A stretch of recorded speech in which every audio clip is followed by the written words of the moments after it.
Shri Radharamana Vijayate. So today we are going to do revision plus questions of refunds chapter. अगर आपको ये PDF चाहिए तो आप टेलीग्राम चैनल ज्वाइन कर सकते हैं, लिंक डिस्क्रिप्शन में दे रखा है, वहां आप इसको जी टाइप लिंक के थ्रू एक्सेस कर पाएंगे नोट्स को और प्लस क्यूबी के पीडीएफ को। तो लेट्स बिगिन। तो देखो, सबसे पहले हम समझना चाह रहे हैं कि किन किन सिचुएशंस में हमें रिफंड मिल सकता है। तो ऐसी कौन कौन सिचुएशन अराइज होगी जिनके अराइज होने पर हम एलिजिबल हो जाएंगे रिफंड के लिए। So situations leading to refund claims. First है कि अगर आप क्या कर रहे हो, एक्सपोर्ट कर रहे हो या सप्लाई कर रहे हो सेल्स यूनिट या डेवलपर्स को, सेल्स यूनिट डेवलपर्स को आप सप्लाई कर रहे हो या आप एक्सपोर्ट कर रहे हो on payment of GST. On payment of GST करोगे तो आपको पूरे जीएसटी का रिफंड मिल जाता है। लेकिन वहीं आप अगर without payment of GST export करते हो या supply to sales unit developer करते हो तो उसके केस में आपको अनयूटिलाइज आईटीसी का रिफंड मिलता है। उसके केस में अनयूटिलाइज आईटीसी का रिफंड मिलता है। अब इसको एक बार मैं आपको समझा देती हूँ कैसा होता क्यों है कि ये एक्सपोर्ट के केस में दो टाइप के रिफंड के केस क्यों बनाया है। तो बेसिकली एक्सपोर्ट को वो प्रमोट करना चाहती है गवर्नमेंट, तो वो क्या करते हैं, आपका जो परचेज है उसके ऊपर आपने जितना जीएसटी पे कर दिया वो भी आपको वो टैक्स फ्री करना चाह रहे हैं और जो आपका सेल है वो भी टैक्स फ्री करना चाह रहे हैं। सो अगर आपके पास दो ऑप्शन है, देखो, एक तो आप क्या करके लाओगे, परचेज करोगे। परचेज के टाइम सपोज आपने 100 रुपीज का टैक्स पे कर दिया, परचेज के टाइम आपने 100 रुपीज का टैक्स पे कर दिया। आप क्या करना चाह रहे हो, आप सेल करना चाह रहे हो। सेल के लिए गवर्नमेंट आपको कह रही है आपके पास दो ऑप्शन है, आपके पास दो ऑप्शन है। सपोज सेल के ऊपर 150 रुपए का जीएसटी बनता है, 150 रुपीज का जीएसटी बनता है, तो एक तो गवर्नमेंट कहती है या तो आप 150 रुपए का जीएसटी पे कर दो और फिर आप क्या करो, पूरे 150 रुपए का रिफंड ले लो। दूसरा गवर्नमेंट कहती है कि आप क्या करो, आप यहाँ पर कोई जीएसटी मत पे करो और आप क्या करो, 100 रुपीज का रिफंड ले लो जो आपने आईटीसी आपका बनता था, अनयूटिलाइज आईटीसी रह गया है, जितना आईटीसी आपने परचेज पे किया था उतने का आप रिफंड ले लो। सो अब आप देखोगे इस सिचुएशन में, देखो हो क्या रहा है। जब अगर आप इस केस में देखोगे, इस केस में तो 100 रुपीज का रिफंड मिल रहा है आपको और आप 100 ही क्या करके आए थे, पे करके आए थे ऑन परचेज। सेकंड केस में देखो हो क्या रहा है, आपने पहले परचेज में 100 रुपीज दिए होंगे, फिर जब आप सेल करोगे उस टाइम पे क्या होगा, 150 का आपका टैक्स बनता है, माइनस क्या करोगे, 100 करोगे जो आपके पास आईटीसी रखा हुआ है, तो नेट 50 रुपीज का आप और गवर्नमेंट को पेमेंट कर दोगे। क्या नेट 50 रुपीज का गवर्नमेंट को आप और पेमेंट कर दोगे। सो अल्टीमेटली आपकी जेब से कितने गए, पहले 100 रुपीज फिर ये 50 रुपीज, तो गवर्नमेंट क्या कह रही है, आपको पूरा 150 रुपीज का हम रिफंड दे देते हैं। सो अल्टीमेटली क्या हुआ, ये वाला टैक्स भी आपको वापस मिल गया और ये टैक्स भी वापस मिल गया। इधर वाले ऑप्शन में भी क्या हो रहा था, जितना आपने 100 रुपीज पे किया वो पूरा का पूरा वापस मिल गया, आपने सेल पे कोई टैक्स ही नहीं पे किया। सो गवर्नमेंट आपका purchase as well as sales को टैक्स फ्री करना चाहती है इस रिफंड के मैकेनिज्म के थ्रू। सो आई होप आपको ये समझ में आ गया होगा।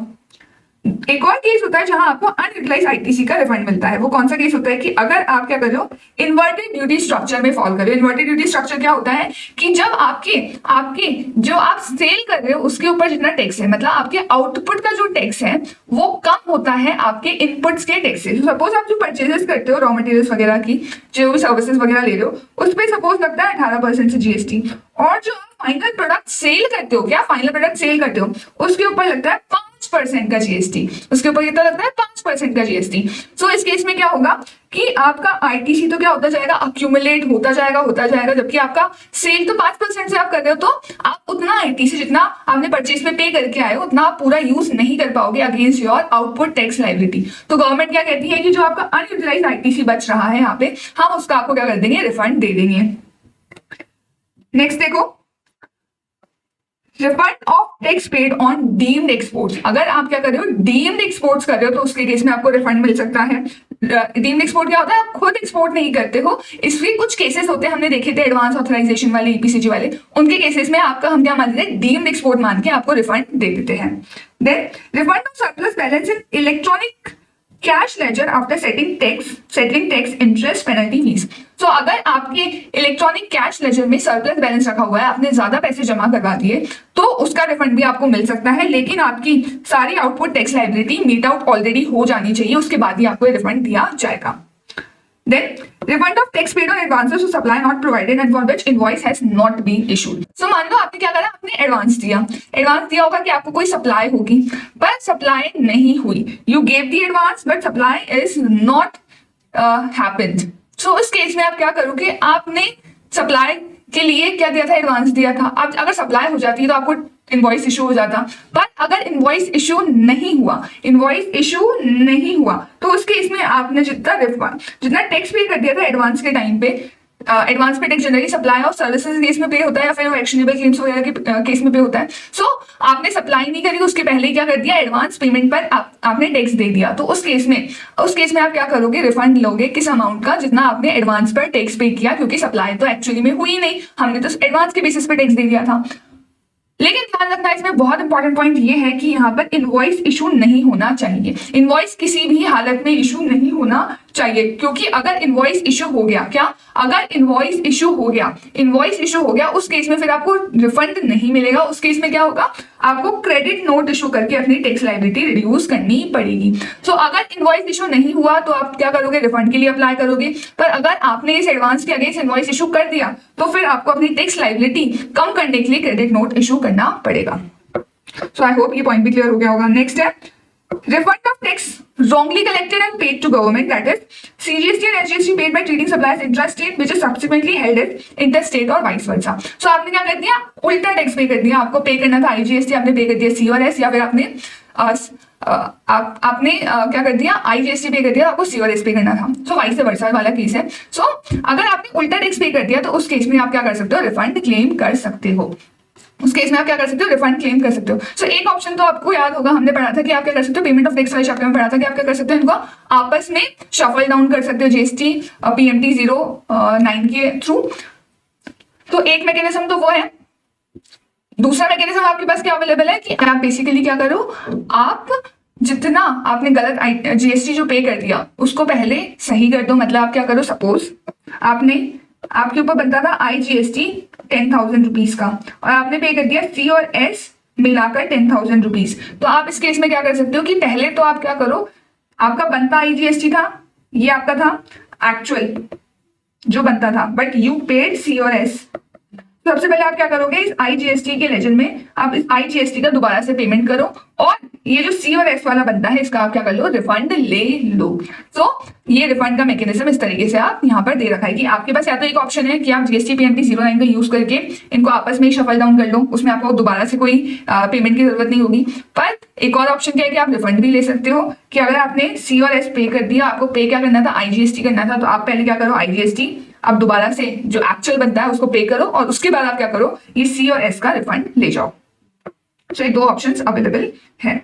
जब GST PMT 09 नहीं हुआ करता था तब ये वाला ऑप्शन लोग एक्सरसाइज करते थे, रिफंड वाला। नेक्स्ट केस है refund of IGST paid on goods taken out of India by tourist. अगर टूरिस्ट क्या करते हैं, इंडिया से बाहर गुड्स को लेके जाते हैं, तो उस केस में जितना भी उन्होंने IGST पे किया था उसका उनको रिफंड मिल जाता है। रिफंड अराइजिंग फ्रॉम जजमेंट और order of appellate authority, tribunal और कोर्ट। अगर किसी अथॉरिटी ने, किसी ट्राइब्यूनल कोर्ट ने ऑर्डर पास किया, उसके थ्रू आपका रिफंड बनता है, तो वो रिफंड के लिए भी आप एलिजिबल हो जाओगे। फिर आपका प्रोविजनल असेसमेंट के बाद क्या हुआ, उसका फाइनल ऑर्डर पास हुआ, तब आपका क्या निकलता है, आपने ओवर टैक्स पेमेंट कर दिया था, तो उसके केस में भी आपको क्या मिल जाता है, जितना आपने ओवर पेमेंट किया था उसका रिफंड मिल जाता है। फिर अगर आप क्या हो, UN बॉडी और एम्बेसीज हो, तो आपने जितनी भी परचेसेस करी है उसके केस में आपको रिफंड दे दिया जाता है उतने अमाउंट का।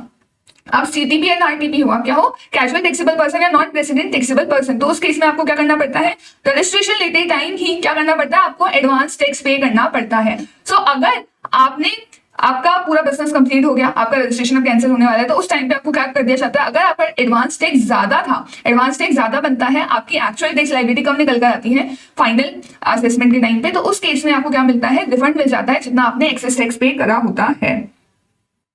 फिर पहले जो ये अमेंडमेंट है उससे पहले देख लो, refund of excess payment of tax. और अगर आपने कोई भी टैक्स एक्सेस पे कर दिया तो उसका भी आपको क्या मिल जाता है, रिफंड दे दिया जाता है। अब ये देखो अमेंडमेंट क्या है कि अगर आपने क्या किया, आपने एक्सपोर्ट किया है गुड्स का, और एक्सपोर्ट भी कैसे किया है कि आपने on payment of IGST export किया है। अब देखो, एक्सपोर्ट जब आप ऑन पेमेंट ऑफ IGST करते हो ना, तो उसके लिए आपको जो रिफंड मिलता है उसके लिए आपको कोई अलग से एप्लीकेशन नहीं लगानी होती। जब आप क्या कर रहे हो, एक्सपोर्ट कर रहे हो, उस टाइम पे जो आप शिपिंग बिल फाइल करोगे, बिल ऑफ एक्सपोर्ट फाइल करोगे, वो कस्टम अथॉरिटीज को दिखाओगे। सो उस बिल में ही क्या लिखा होगा, आपका IGST जितना आपने पे किया वो मेंशन होगा। सो कस्टम अथॉरिटीज उस शिपिंग बिल और बिल ऑफ एक्सपोर्ट के थ्रू क्या करती है, आपका रिफंड प्रोसेस कर देती है। सो अगर आप क्या कर रहे हो, गुड्स का एक्सपोर्ट कर रहे हो, ऑन पेमेंट ऑफ IGST कर रहे हो, तो उसके केस में आपको अलग से कोई रिफंड एप्लीकेशन फाइल नहीं करनी होती। कस्टम अथॉरिटीज ही आपका शिपिंग बिल और बिल ऑफ एक्सपोर्ट के बेसिस पर क्या कर देती है, रिफंड प्रोसेस कर देती है। सो अब मान लो जब मैं एक्सपोर्ट करने गई, इस टाइम पे मैंने गुड्स की वैल्यू डिटरमाइन करी थी ₹1,00,000 और इसके ऊपर 1.8 लाख का मैंने IGST यहाँ पे शो करके शो कर रखा था अपने बिल पे। अब क्या हुआ कि मैंने एक्सपोर्ट कर दिया और ये बिल जो है कस्टम अथॉरिटीज के पास चला गया, उन्होंने 1.8 लाख के बेसिस पे क्या कर दिया, मेरा रिफंड प्रोसेस कर दिया। अब बाद में क्या हुआ, मैंने बाद में अपनी इस कॉन्ट्रैक्ट की प्राइस को रिवाइज किया, इस कॉन्ट्रैक्ट की प्राइस को रिवाइज करा सब्सिक्वेंट टू एक्सपोर्ट। सो बाद में मैंने कहा कि इसमें मैंने सपोज 1 लाख रुपीज से इस कॉन्ट्रैक्ट की प्राइस को इंक्रीज कर दिया। सो अब क्या होगा, इस 1 लाख वाले एडिशनल अमाउंट पे मुझे इस 1 लाख वाले अमाउंट पे भी क्या करना पड़ेगा, जीएसटी तो पे करना पड़ेगा, क्योंकि एक्चुअल अब कॉन्ट्रैक्ट वैल्यू कितनी हो गई, 10 लाख नहीं 11 लाख। सो 11 लाख के बेसिस में मुझे पूरा टैक्स पे करना चाहिए था 1.98 लाख का, पर मैंने कितना 1.8 लाख का टैक्स पे करके मुझे 1.8 लाख का रिफंड मिल गया। पर अब क्योंकि मैं दोबारा से 18,000 का क्या करूंगी, टैक्स पे करूंगी, जीएसटी मुझे गवर्नमेंट को पे करना पड़ेगा। सो इसके लिए मुझे अलग से रिफंड एप्लीकेशन लगानी पड़ेगी। ये 1.8 लाख का रिफंड तो मुझे मिल जाएगा डायरेक्टली ये शिपिंग बिल के थ्रू, पर ये 18,000 का जो मैं सब्सिक्वेंटली पे कर रही हूँ, क्योंकि ये शिपिंग बिल पे नहीं था, बिल ऑफ एक्सपोर्ट पे नहीं था, इसको कस्टम अथॉरिटीज ने प्रोसेस नहीं किया। सो इस 18,000 का जो मैं जीएसटी एडिशनल पे करूंगी, इसके लिए मुझे अलग से रिफंड एप्लीकेशन लगानी पड़ेगी। So, refund of additional IGST paid due to upward price revision post export and on which refund of IGST paid on export of such goods has already been sanctioned। तो मुझे 1.8 लाख का तो refund already sanction हो गया। सो अब इस 18,000 का refund मैं 1.8 लाख के साथ में नहीं ले सकती हूँ, इसके लिए मुझे अलग से रिफंड लेना पड़ेगा। अब देखो रिफंड क्लेम कैसे लिया जाता है। सो इन जनरल केस आपको रिफंड की एप्लीकेशन लगानी होती है फॉर्म जीएसटी आरएफडी 01 में। फॉर्म जीएसटी आरएफडी 01 में आप क्या करते हो, एप्लीकेशन लगाते हो रिफंड की। So it is used by any registered person except UN bodies और एम्बेसीज। इनके लिए अलग प्रोसीजर दे रखा है, बाकी सबके लिए जीएसटी आरएफडी 01 का प्रोसीजर प्रिस्क्राइब्ड है। It is used to claim refunds electronically on GST portal. Electronically आप फाइल करते हो फॉर्म, इसमें आप किसी भी चीज का रिफंड ले सकते हो जिसके लिए भी आप एलिजिबल हो, चाहे टैक्स, इंटरेस्ट, पेनल्टी, फीस या कोई भी आपने इलेक्ट्रॉनिक कैश लेजर में एक्सेस बैलेंस आपको जमा हुआ है तो हर चीज का ले सकते हो। और इलेक्ट्रॉनिक कैश लेजर में जो आपका एक्सेस बैलेंस होता है उसमें अगर आपका टीडीएस टीसीएस का क्रेडिट रखा हुआ है, क्योंकि टीडीएस टीसीएस का क्रेडिट कहाँ जाता है, आपके इलेक्ट्रॉनिक कैश लेजर में। सो इनका अगर क्रेडिट आपके कैश लेजर में रखा हुआ है तो उसका भी रिफंड आप इसी एप्लीकेशन के थ्रू ले सकते हो। साथ ही साथ एज आई सेड, ये जो एडिशनल जीएसटी आपने पे किया इसका रिफंड भी आपको एप्लीकेशन फाइल करके लेना पड़ेगा। सो ये 18,000 का रिफंड तो कस्टम अथॉरिटीज डायरेक्टली प्रोसेस कर देगी, पर ये जो 18,000 का रिफंड है इसके लिए आपको एप्लीकेशन लगानी पड़ेगी। अगर आप रिफंड एप्लीकेशन फाइल कर रहे हो तो आपको आधार ऑथेंटिकेशन होना जरूरी है। ये हमने आधार ऑथेंटिकेशन जब रजिस्ट्रेशन पढ़ा तब भी देखा था, ये मैंडेटरी रहता है। For IGST paid on exported goods, there is no need of separate refund application. Shipping bill itself acts as a refund claim. So वो जो हमारा 1.8 लाख है उसके लिए शिपिंग बिल ही हमारा क्या काम करेगा, as application for refund claim. उसके लिए हमें सेपरेट कोई एप्लीकेशन फाइल करनी नहीं पड़ेगी। डीम्ड एक्सपोर्ट के केस में देखो रिफंड कैसे मिलता है। सो डीम्ड एक्सपोर्ट के केसेस तो आपको याद ही होंगे, वो एडवांस ऑथराइजेशन वाले, ईपीसीजी वाले, गोल्स अगर बैंक्स वगैरह ने लिए ऑथराइजेशन के केस, तो इन सब केसेस में क्या होता है, डीम्ड एक्सपोर्ट माना जाता है। सो इसका रिफंड आइदर सप्लायर और रेसिपिएंट कोई भी दोनों में से क्लेम कर सकता है, जितना भी आपने सप्लाईज पे टैक्स पे किया उसका। सप्लायर रिफंड तभी ले सकता है जब रेसिपिएंट ने आईटीसी क्लेम नहीं किया हो। अगर रेसिपिएंट ने आईटीसी क्लेम कर लिया तो फिर सप्लायर रिफंड लेने के लिए एलिजिबल नहीं होगा। तो सप्लायर को क्या करना पड़ेगा, सबसे पहले रेसिपिएंट से एक अंडरटेकिंग लेनी पड़ेगी कि वो आईटीसी अवेल नहीं करेगा, तभी गवर्नमेंट क्या करेगी, सप्लायर को रिफंड देगी। और अगर रेसिपिएंट रिफंड ले रहा है तो उसको क्या करना पड़ेगा, जितना भी उसका रिस्पेक्टिव जो आईटीसी बनता था वो अपने क्रेडिट लेजर से क्या करना पड़ेगा, डेबिट करना पड़ेगा, रिवर्स करना पड़ेगा। And provide an undertaking confirming that claim aligns with the invoices reported in form GST RFD 01। साथ में इनको याद देनी पड़ेगी, अंडरटेकिंग डिक्लेरेशन भी देना पड़ेगा। And it does not exceed ITC avail in valid return for set period. और आईटीसी से ज्यादा आप रिफंड नहीं ले सकते हो, जितना आपके पास आईटीसी अवेलेबल है उससे ज्यादा आप रिफंड नहीं ले सकते हो। Entire tax paid on deemed export supplies is available as ITC to recipient even if blocked under section 17(5) and is excluded from net ITC for computing refunds of unutilized ITC under section 18(4) और 18(5). सो जितना भी आपने deemed export पे क्या किया है, आप जितना भी आपने टैक्स पे किया है डीम्ड एक्सपोर्ट पे, उसको आप कैसे क्लेम कर सकते हो, एज आईटीसी आप क्लेम कर सकते हो। रेसिपिएंट एज आईटीसी वो ले सकता है। और इनफैक्ट अगर वो नॉर्मली क्या है, सेक्शन 75 में ब्लॉक है, उसके बावजूद भी उस आईटीसी को जो आपका रेसिपिएंट है वो क्लेम कर सकता है। और अगर आपने एक जगह आईटीसी ले लिया तो फिर जो हम फर्दर रूल्स देखेंगे वहां पे इसका दोबारा से आपको आईटीसी नहीं मिलेगा, रिफंड नहीं मिलेगा। ये कहने का नेक्स्ट पॉइंट का मतलब है। Now supplies to sales unit और डेवलपर, आपने क्या करा है, सेल्स यूनिट डेवलपर को क्या करी है, सप्लाई करी है, तो उस केस में आपको रिफंड तभी मिलेगा जब आपने उनको एक गुड्स एंड सर्विसेज किसके लिए दी है, ऑथराइज्ड ऑपरेशंस के लिए दी है। ऑथराइज्ड ऑपरेशंस के लिए जब सेल्स यूनिट डेवलपर को सप्लाई की जाएगी तभी रिफंड मिलता है। और अगर सीटीपी एनआरटीपी है तो इनको रिफंड कब मिलता है, जब ये अपनी लास्ट रिटर्न फाइल कर रहे होते हैं। So after filing last return for registration period after adjusting tax payable with advance tax paid by him, उसके बाद इनको फाइनल रिफंड मिलता है। अब रिफंड क्लेम कब तक कर सकते हो, टाइम लिमिट क्या है, आप 2 साल तक रिफंड क्लेम कर सकते हो फ्रॉम रेलेवेंट डेट। अब ये रेलेवेंट डेट का मतलब क्या है, हमें केस टू केस चेक करना पड़ेगा। सो हम 2 साल तक ले सकते हैं except for refunds of excess electronic cash ledger balances where no such time limit applies. So electronic cash ledger का अगर रिफंड है तो ये टाइम लिमिट एप्लीकेबल नहीं होगी 2 साल वाली, अदरवाइज आप 2 साल तक ही रिफंड ले सकते हो बाकी सब केसेस में। Period between filing a refund claim and receiving a deficiency memo is excluded from the 2-year limit. So suppose आपने refund claim फाइल किया और उस आपके एप्लीकेशन में कुछ deficiencies थी, तो उसके लिए आपको क्या किया जाएगा, एक deficiency memo इशू किया जाएगा कि ये गलती है, इसको करेक्ट कर दो आप। So जितना टाइम पीरियड इस पूरे प्रोसेस में लगा, आपने सही वही करके दिया, आपको deficiency memo इशू हुआ, so इस पूरे टाइम पीरियड को क्या किया जाएगा, इस 2-year वाली लिमिट में इंक्लूड नहीं किया जाएगा। अब देखो ये रेलेवेंट डेट का मतलब क्या होता है। तो अगर आपने क्या किया, एक्सपोर्ट किया है गुड्स का out of India, you are exporting goods out of India, refund of tax paid on goods inputs और इनपुट सर्विसेज। तो अगर आप एक्सपोर्ट करते हो तो ये 2 ईयर कहां से काउंट होंगे, अगर आपने एक्सपोर्ट किया है बाय सी और एयर, आपने क्या किया है, सी और एयर के थ्रू एक्सपोर्ट किया है, तो उस केस में जब ये शिप और एयरक्राफ्ट जिसमें आपके गुड्स जा रहे हैं वो इंडिया को लीव करेंगे, वो आपकी क्या होगी, रिलेवेंट डेट होगी। पर अगर आपने लैंड से किया होता तो कि जब आपके गुड्स जो फ्रंटियर्स हैं, हमारे इंडिया के फ्रंटियर्स को क्रॉस करेंगे, तब हम क्या मानेंगे, रेलेवेंट डेट मानेंगे, और वहां से हमारा 2 इयर्स का टाइम लिमिट स्टार्ट होगा। अगर पोस्ट से एक्सपोर्ट किया गया है तो उस केस में जब गुड्स डिस्पैच हो जाएंगे पोस्ट ऑफिस के थ्रू, तो उस केस में हम उस डेट को क्या मानेंगे, रेलेवेंट डेट मानेंगे। अगर आप क्या कर रहे हो, डीम्ड एक्सपोर्ट कर रहे हो, उस केस में आपका क्या होगा, relevant date, to date on which return relating to such deemed exports is furnished by supplier, whether refund claim is filed by supplier or recipient. So हम supplier ने रिटर्न का फाइल करी, वहां से 2 इयर्स काउंट करना start करेंगे, चाहे refund कोई भी फाइल करे, सप्लायर करे चाहे रेसिपेंट करे। क्योंकि अगर सप्लायर करेगा क्लेम फाइल तो उसके केस में भी हम उसको क्योंकि रिफंड दे रहे हैं तो उसने खुद ने टैक्स पे किया होगा तभी तो उसको रिफंड देंगे, और रेसिपेंट के केस में भी अगर सप्लायर ने टैक्स पहुंचाया नहीं गवर्नमेंट तक तो किस बात का रिफंड देगी गवर्नमेंट। सो इसलिए जरूरी है कि सप्लायर ने रिटर्न फाइल कर दिया और टैक्स चुका दिया हो। अगर आप क्या कर रहे हो, एक सेल्स यूनिट डेवलपर को 0 रेटेड सप्लाई कर रहे हो, तो उस केस में जब वो इस पर्टिकुलर रिटर्न को फाइल कर देंगे उसके वहां से रेलेवेंट डेट स्टार्ट होगी। Export of services, refund of tax paid on services और इनपुट्स एंड इनपुट सर्विसेज। सो अगर आप क्या कर रहे हो, सर्विसेज का एक्सपोर्ट कर रहे हो, सो हमें यहाँ पे 2 चीज चेक करनी पड़ेगी कि क्या सर्विस कंप्लीटेड बिफोर पेमेंट, क्या सर्विस पेमेंट से पहले कंप्लीट हो गई। अगर पेमेंट से पहले कंप्लीट हो गई तो जब पेमेंट मिलेगा, जब हमें पेमेंट रिसीव होगा, वहां से हमारा रेलेवेंट डेट काउंट किया जाएगा, 2 इयर्स का टाइम पीरियड स्टार्ट होगा। और अगर पेमेंट एडवांस में मिला था तो जब हम सप्लाई करेंगे, जब हम इनवॉइस इशू कर देंगे, तब हमारा क्या होगा, रेलेवेंट डेट होगा। अगर आपको जजमेंट डिग्री ऑर्डर इन सबके कारण रिफंड मिलता है तो उसके केस में जिस दिन आपको कम्युनिकेट हुआ ये जजमेंट डिग्री ऑर्डर, उस दिन वो दिन क्या होगा, आपका रेलेवेंट डेट होगा। अगर आप अनयूटिलाइज्ड आईटीसी का रिफंड ले रहे हो इन्वर्टेड ड्यूटी स्ट्रक्चर में, सो उस केस में अगेन रिटर्न फाइलिंग की जो आपकी ड्यू डेट है वो क्या मानी जाएगी, आपकी relevant date.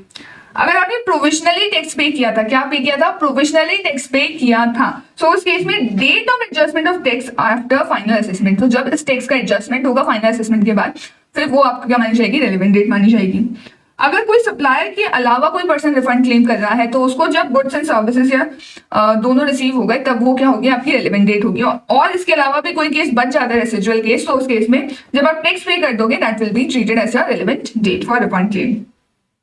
Now, applicants can now punch refund claims across financial years, allowing them to file by clubbing successive tax periods or quarters, even if they fall in different financial years. So आप क्या कर सकते हो कि आप एक साथ multiple years से रिलेटेड, मल्टीपल क्वार्टर्स से रिलेटेड, मल्टीपल टैक्स पीरियड से रिलेटेड क्या कर सकते हो, रिफंड फाइल कर सकते हो।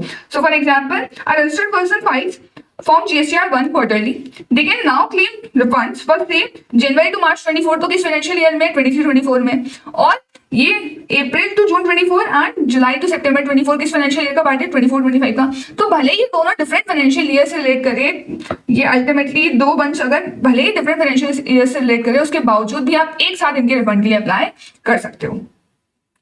अब डॉक्यूमेंट्री एविडेंसेस क्या है रिफंड क्लेम फाइल करने के लिए?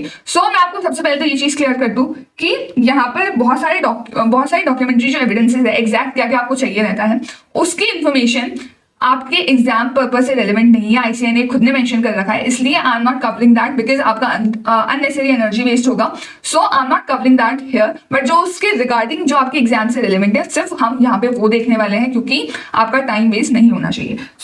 ये मत बोलना कि मैम आपने वो कवर नहीं किया, वो इसलिए कवर नहीं हुआ है क्योंकि स्पेसिफिक आईसीएआई ने लिख रखा है, अदरवाइज मैं आईसीएआई मॉड्यूल की एक एक चीज कवर करती हूँ।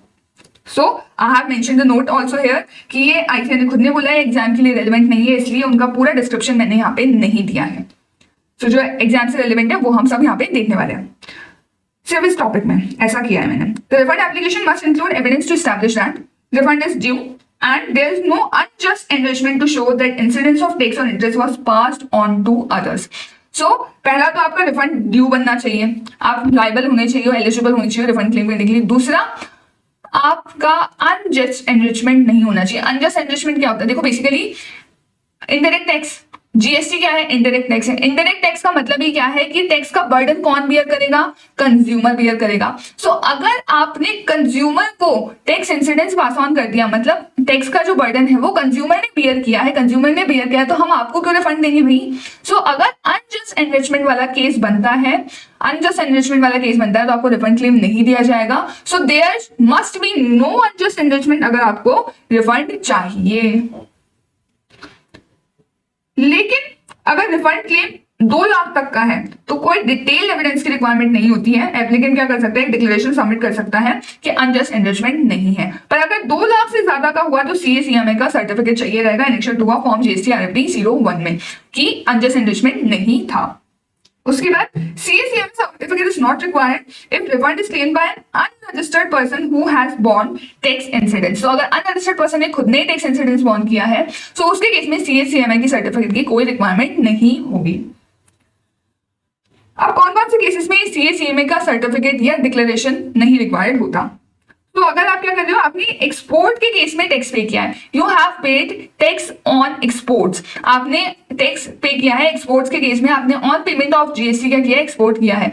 आपने जो एक्सपोर्ट के केस में टैक्स पे किया है उसके केस में आपको कोई डिक्लेरेशन की जरूरत नहीं है। Your shipping bill is deemed full and sufficient, आपको उसके बेसिस पे डायरेक्टली रिफंड सैंक्शन हो जाएगा। उसके केस में आपको कोई अनजस्ट एनरिचमेंट प्रूव करने की रिक्वायरमेंट नहीं होगी। दूसरा होता है refund of unutilized ITC for ZRS without payment of tax और due to inverted duty structure. अगर आपको ZRS मतलब जीरो रेट सप्लाई एक्सपोर्ट या सप्लाई टू सेल्स यूनिट वगैरह के केस में आपको अनयूटिलाइज्ड आईटीसी का रिफंड मिल रहा है या फिर इन्वर्टेड ड्यूटी स्ट्रक्चर के कारण अनयूटिलाइज्ड आईटीसी का रिफंड मिल रहा है, तो उसके केस में भी आपको अनजस्ट एनरिचमेंट प्रूफ नहीं करना रहेगा। फिर अगर आप क्या कर रहे हो, रिफंड ले रहे हो of tax paid for supplies not provided, आपने सप्लाई प्रोवाइड नहीं करी, उसके रिगार्डिंग आप रिफंड ले रहे हो। बेसिकली आपने क्या कर दिया था? एडवांस पेमेंट कर दिया था, उसके टाइम पे क्या कर दिया? टैक्स पे कर दिया, और अब आपने क्या कर दिया? अब आपने उसकी सप्लाई करी ही नहीं, तो आपने इनवॉइस इशू करा नहीं, तो आप क्या करोगे? रिफंड वाउचर इशू करोगे। इस केस में आप क्या ले सकते हो? रिफंड ले सकते हो without proving unjust enrichment. Refund due to a tax paid on a transaction mistakenly treated as an intrastate but later identified as interstate or vice versa. ये भी जेन्युइन केस है। अगर आपने इंट्रा को इंटर ट्रीट कर लिया था या इंटर को इंट्रा ट्रीट कर लिया था, इसके केस में आपने गलती करी है, आपको हम रिफंड दे देंगे। यहाँ पे कोई अनजस्ट एनरिचमेंट वाला प्रोविजन आपके ऊपर नहीं लगाया जाएगा। और इसके अलावा भी कोई गवर्नमेंट कोई अलग से प्रिस्क्राइब करती है तो वो वाले लोग भी इस कैटेगरी में आ जाएंगे। साथ ही साथ अगर आप इलेक्ट्रॉनिक कैश लेजर के एक्सेस बैलेंस का रिफंड ले रहे हो तो भाई वो तो आपने खुद ने जमा करवाया है, ये तो आपने खुद ने ही बियर किया है ऑफ कोर्स, तो यहाँ पे भी अनजस्ट एनरिचमेंट वाला प्रोविजन नहीं लगेगा, मतलब आपको कोई डिक्लेरेशन सर्टिफिकेट देने की रिक्वायरमेंट नहीं रहेगी। अब manner of filing of refund bye unregistered person, एक अनरजिस्टर्ड पर्सन रिफंड कैसे फाइल करता है, एप्लीकेशन कैसे फाइल करता है रिफंड की। अनरजिस्टर्ड बायर जैसे कंस्ट्रक्शन कॉन्ट्रैक्ट्स में होता है, can claim a refund if the agreement is cancelled due to non-completion or delay even if credit note issuance period has expired. इन्होंने क्या कर लिया था? इनका कोई एग्रीमेंट चल रहा था, सपोज कंस्ट्रक्शन कॉन्ट्रैक्ट में एक एग्रीमेंट चल रहा था, और अब वो एग्रीमेंट क्या हो गया? कैंसिल हो गया। क्यों? क्योंकि आपने डिले कर दिया, आपको 1 साल में 2 साल में बना के देना था और आपने 5 साल लगा दिए, तो आपका कॉन्ट्रैक्ट उन्होंने क्या कर दिया? कैंसिल हो गया। तो इस केस में भले ही क्रेडिट पीरियड वाला टाइम पीरियड भी निकल जाए, क्रेडिट पीरियड वाला टाइम पीरियड भी निकल जाए, वो जो 30 नवंबर और एनुअल रिटर्न वाला विचेवर इज अर्लियर वाला फॉर्मूला लगता है, सो भले ही वो टाइम पीरियड भी निकल गया हो, क्योंकि आप क्रेडिट नोट भी आप इशू नहीं कर सकते, बट आप रिफंड स्टिल क्लेम कर सकते हो। सो अगर आप क्या हो एक अनरजिस्टर्ड बायर हो और आपका एग्रीमेंट कैंसिल हो गया क्योंकि आपने नॉन कंप्लीशन किया, आपने डिले कर दिया, तो उस केस में आप रिफंड ले सकते हो।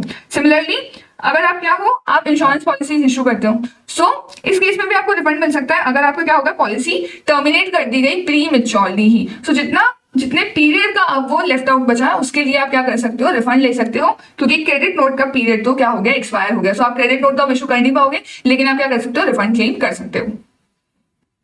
सो अनरजिस्टर्ड पर्सन को अगर रिफंड चाहिए तो सबसे पहले तो उनको टेम्पररीली जीएसटी में रजिस्ट्रेशन लेना पड़ेगा। इसके लिए बहुत सिंपल सा प्रोसेस होता है, कॉमन पोर्टल पे जो रिफंड फॉर अनरजिस्टर्ड पर्सन का कॉलम होता है अंडर फॉर्म जीएसटी RFD 01, तो उसके थ्रू क्या कर लेते हैं टेम्पररी रजिस्टर्ड हो जाते हैं सिर्फ रिफंड लेने के लिए। और डॉक्यूमेंट स्टेटमेंट इनके लिए भी कुछ प्रिस्क्राइब रहते हैं, वो आपके कोर्स का पार्ट नहीं है, तो जो भी डॉक्यूमेंट स्टेटमेंट इनको रिक्वायर्ड होंगे ये वो क्या कर देंगे सबमिट कर देंगे साथ में। इनके केस में कोई CMA का सर्टिफिकेट नहीं चाहिए होता, क्योंकि अनरजिस्टर्ड पर्सन तो खुद ही टैक्स का बर्डन बियर करता है, इसने कहीं पास ऑन किया ही नहीं होगा। सो क्योंकि आपने पास ऑन नहीं किया तो अनजस्ट एनरिचमेंट वाला रूल आपके ऊपर एप्लीकेबल नहीं होगा, तो आपको कोई CMA का सर्टिफिकेट नहीं चाहिए even if your refund is more than 2 lakh rupees. Relevant date for filing a refund claim is date of cancellation letters issued by supplier. So यहाँ पर हमने जो दो साल काउंट करने थे, इस केस में वो 2 साल काउंट कहाँ से होंगे? So relevant date क्या होगी? जब कैंसिल हुआ है आपका कॉन्ट्रैक्ट, वो कैंसिलेशन लेटर की डेट ही आपका क्या माना जाएगा relevant date.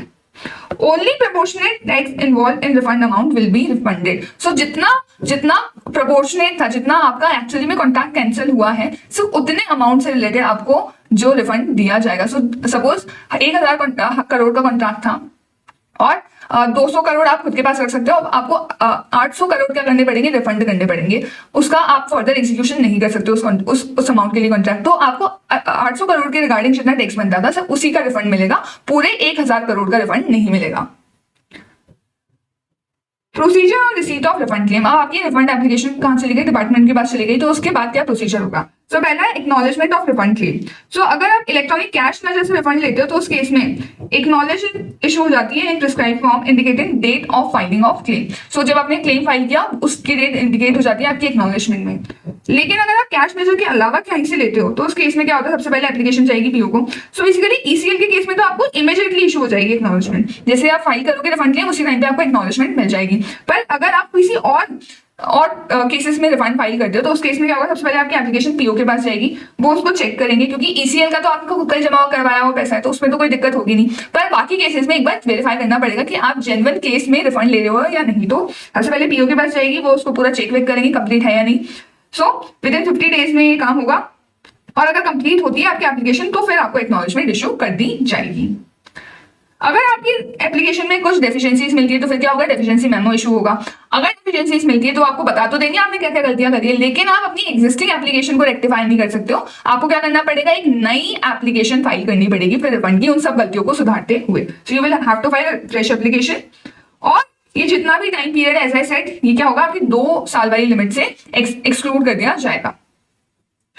और आपको अगर एक एक्ट में एक रूल्स में डेफिशिएंसीज बताई गई है तो वो सेम दूसरे रूल्स में भी कम्युनिकेट करी गई है, इसे डीम्ड माना जाएगा। Withdrawal of refund claim.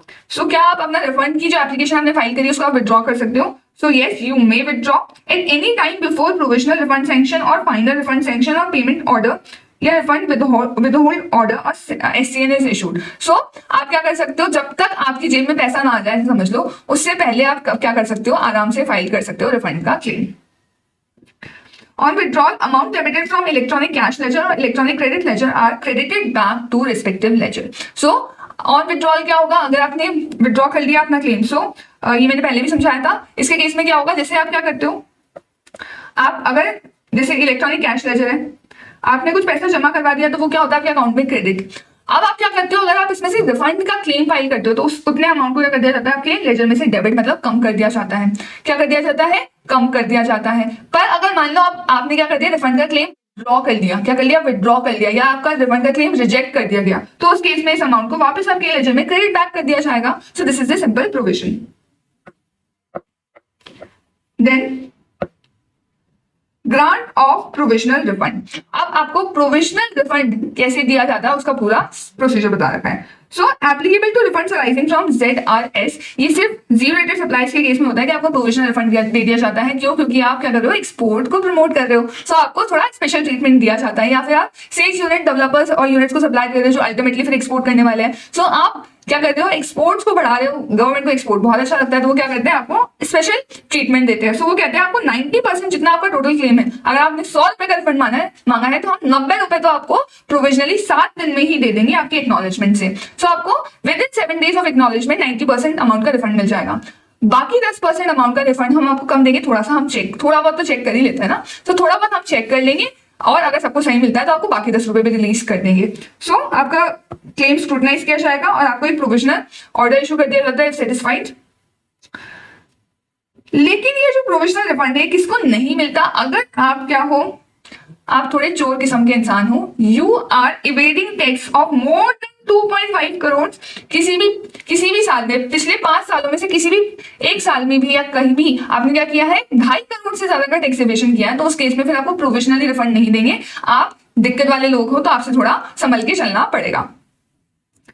If payment order is issued and amount is credited to applicants, a payment order is issued and amount is credited to applicants registered bank account. So इस case में क्या होता है, आपको payment order issue कर दिया जाएगा और आपके रजिस्टर्ड बैंक अकाउंट में पैसा आ जाएगा।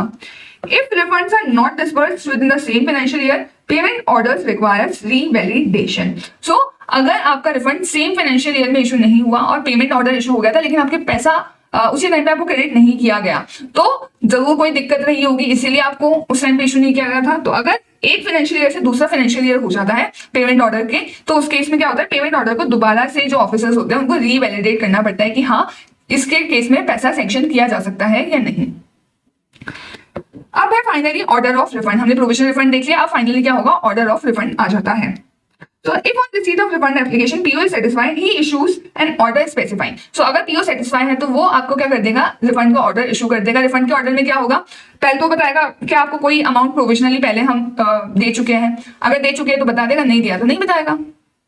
एडजस्टमेंट्स अगेंस्ट आउटस्टैंडिंग डिमांड, अगर आपकी कोई आउटस्टैंडिंग डिमांड बनती थी, सपोज अभी आपका गवर्नमेंट कहती है कि आपने हमें 2 लाख रुपए अभी तक चुकाए नहीं है, पर्टिकुलर टैक्स पीरियड से रिलेटेड आपकी कोई डिमांड चल रही है, उसका तो पैसा आपने चुकाया नहीं है, और इधर आप क्या कर रहे हो, हमसे 10 लाख रुपए का रिफंड मांग रहे हो। तो गवर्नमेंट भी क्या करती है, होशियारी दिखाती है। गवर्नमेंट बोलती है इस 10 लाख में से 2 लाख तो हम क्या करते हैं, इस डिमांड के अगेंस्ट एडजस्ट कर लेते हैं, नेट अमाउंट 8 लाख का हम आपको क्या करेंगे, रिफंड देंगे। सो अगर आपका ऐसा कोई एडजस्टमेंट किया गया है आउटस्टैंडिंग डिमांड्स के अगेंस्ट, तो वो भी आपके रिफंड ऑर्डर में स्पेसिफाई किया जाता है, और जितना भी बाकी आपका रिफंडेबल अभी अमाउंट बचता है वो आपको ये बता देंगे। Refunds are granted both in cash and credit based on original payment mode. So हमने ओरिजिनली जिस मोड के थ्रू पेमेंट किया था उसी की तरीके से आपको क्या मिल जाता है, रिफंड मिल जाता है। सो अगर आपने आईटीसी का यूज किया था टैक्स पेमेंट करने के लिए और फिर उसके रिगार्डिंग आप क्लेम कर रहे हो रिफंड, तो उस केस में आपको इलेक्ट्रॉनिक कैश क्रेडिट लेजर में क्या मिलेगा, उसका रिफंड मिलेगा। और अगर आपने कैश रिलेटेड आपके रिफंड से, तो उसके केस में आपके बैंक अकाउंट में सीधा रिफंड दे दिया जाता है, except when liable for crediting to consumer welfare fund. तो हम कंज्यूमर वेलफेयर फंड में कब का पैसा जाना होता है वो हम केसेस देखेंगे, अदरवाइज क्या होता है, आपके बैंक अकाउंट में दे दिया जाता है। Refund orders are issued within 60 days from the date of receipt of application as mentioned on acknowledgement, provided application is complete in all respect. So acknowledgement में जो आपकी date of receipt of application है, वहां से 60 days में आपको क्या किया जाता है, रिफंड का ऑर्डर इशू किया जाता है। ये टाइम लिमिट आपको ध्यान रखनी पड़ेगी।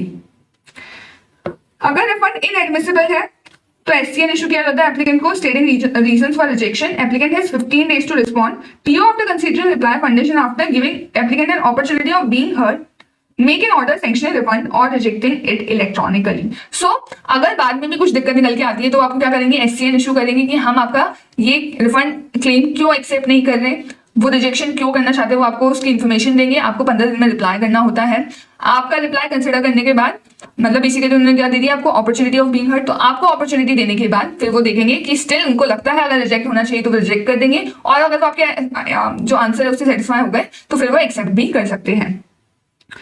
अब है विदहोल्डिंग ऑफ रिफंड क्लेम। कुछ केसेस में सब कुछ सही है लेकिन गवर्नमेंट क्या कर सकती है, गवर्नमेंट को थोड़ा भी दाल में कुछ काला दिख रहा है तो आपका रिफंड क्लेम विदहोल्ड कर सकती है, एक बार को रोक लगा सकती है उसके ऊपर। So if refund is linked to an appeal ongoing proceedings that might adversely affect revenue on account of malpractice or fraud by applicant, commissioner or PO may withhold refund and provide opportunity of being heard to applicant, informing him reasons of withholding. So अगर revenue का interest involve है, कुछ fraud है, कुछ दिक्कत लग रही है, तो उस केस में क्या कर सकते हो, आपका रिफंड एक बार विथहोल्ड कर सकते हो और आपको क्या कर दिया जाएगा, इसके बारे में इन्फॉर्म भी कर दिया जाएगा ताकि आप क्या कर सको, अपने साइड से कुछ कहना हो तो आप कह सको.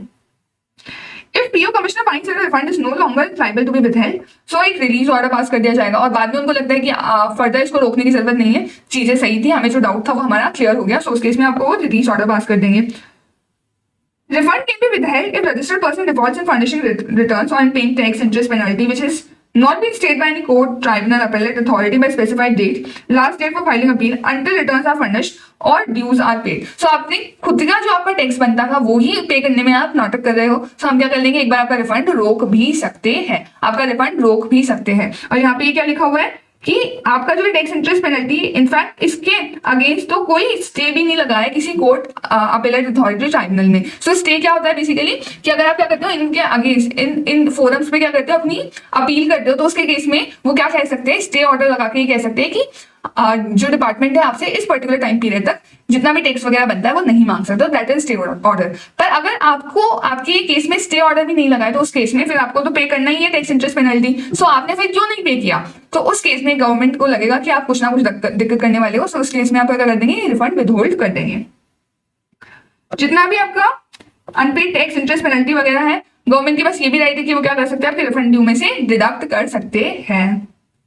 If an order giving rights to refund is subject matter of appeal, further proceedings, pending proceedings, and a refund withheld becomes payable after such appeal or proceedings. Interest is at the rate 6% is payable. So,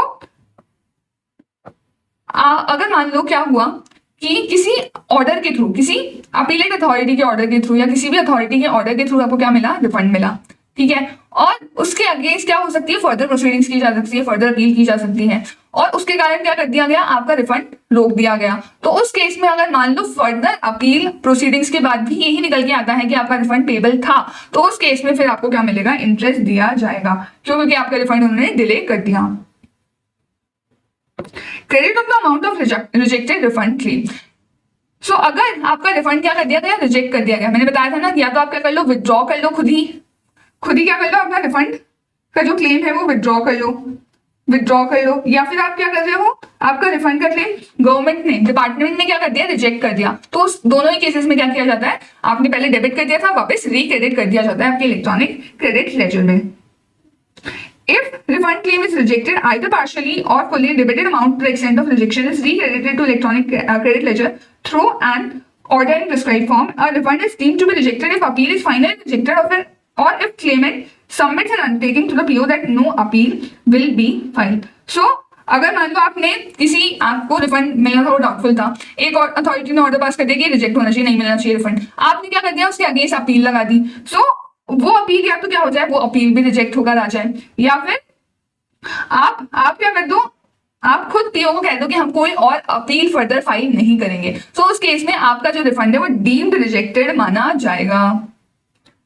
अब है principal of unjust enrichment. Finally so principal of unjust enrichment क्या कहता है कि unjust enrichment का मतलब होता है retention of a benefit by a person that is unjust और इनइक्विटेबल. तो आपने किसी और का बेनिफिट गलत तरीके से क्या कर रखा है, रिटेन कर रखा है. This principle stipulates that no person can be allowed to enrich inequitably at the expense of another. तो आप किसी और का बेनिफिट खुद अवेल नहीं कर सकते हो.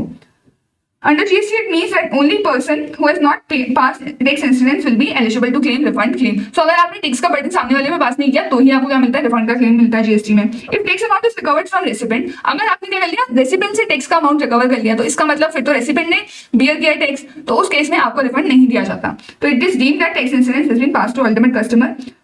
GST being an indirect tax assumes that incidence of tax is shifted to final consumer. ये तो प्रिजम्पशन है ही है कि इनडायरेक्ट टैक्स में तो आपने शिफ्ट किया ही किया होगा, तो आपको खुद को प्रूव करना पड़ेगा कि अनजस्ट एनरिचमेंट नहीं है. So refund claims if sanction are first transferred to consumer welfare fund. So अगर अनजस्ट एनरिचमेंट हुआ तो पैसा आपको नहीं दिया जाएगा, एक कंज्यूमर वेलफेयर फंड अलग से गवर्नमेंट ने बना रखा है, उसमें सारा पैसा जाके क्या हो जाता है, डिपॉजिट कर दिया जाता है. Refund paid to applicant if claim pass test of unjust enrichment except for specific exceptions. So आप जब अनजस्ट एनरिचमेंट वाला टेस्ट पास करोगे तो ही आपको रिफंड दिया जाएगा. और अगर अप टू 2 लाख का रिफंड है तो आपको सेल्फ डिक्लेरेशन देना रहता है, और अगर 2 लाख से ज्यादा होगा तो आपको CA-CMA का सर्टिफिकेट चाहिए रहेगा कि अनजस्ट एनरिचमेंट नहीं है आपके केस में। किन किन केसेस में अनजस्ट एनरिचमेंट नहीं लगता?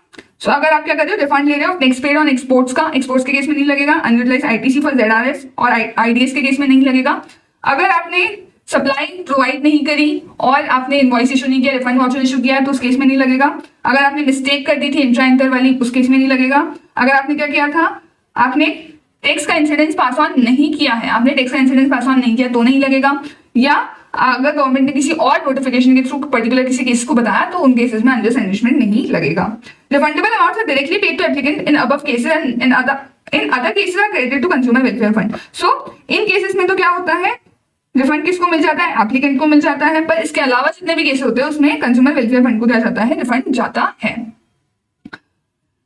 Refund of unutilised ITC।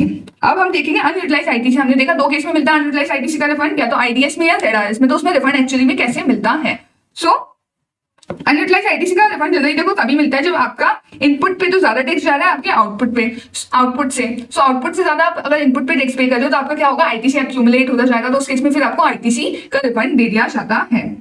Refund of accumulated ITC is restricted to ITC reflected in GSTR 2B। आपके GSTR 2B में जितना ITC है उतना ही आपको क्या मिलता है, रिफंड मिलता है, उससे ज्यादा नहीं मिल सकता। Refund of ITC under section 15(4)(3) is restricted to invoices reflected in GSTR 2B except for ITC on imports, IST invoices, RCM supplies which remain eligible for refund. So generally GSTR 2B तक क्या किया जाएगा, restrict। लेकिन अगर ITC import से related है, अगर IST से रिलेटेड है, इनपुट सर्विस डिस्ट्रीब्यूटर या RCM वाला है, तो GSTR 2B में क्योंकि रिफ्लेक्ट नहीं होते तो आप इनका डायरेक्टली रिफंड ले सकते हो। जरूरी नहीं हो कि इनके केस में आपको GSTR 2B में रिफ्लेक्ट होगा तो ही रिफंड मिलेगा। Accumulated ITC can be utilized for paying output tax। हम जनरली क्या करते हैं, ITC को आउटपुट टैक्स में यूज करते हैं, लेकिन कभी कभी क्या होता है वो accumulate होता जाता है, क्यों, क्योंकि हमारे आउटपुट पे कम टैक्स पे हो रहा है।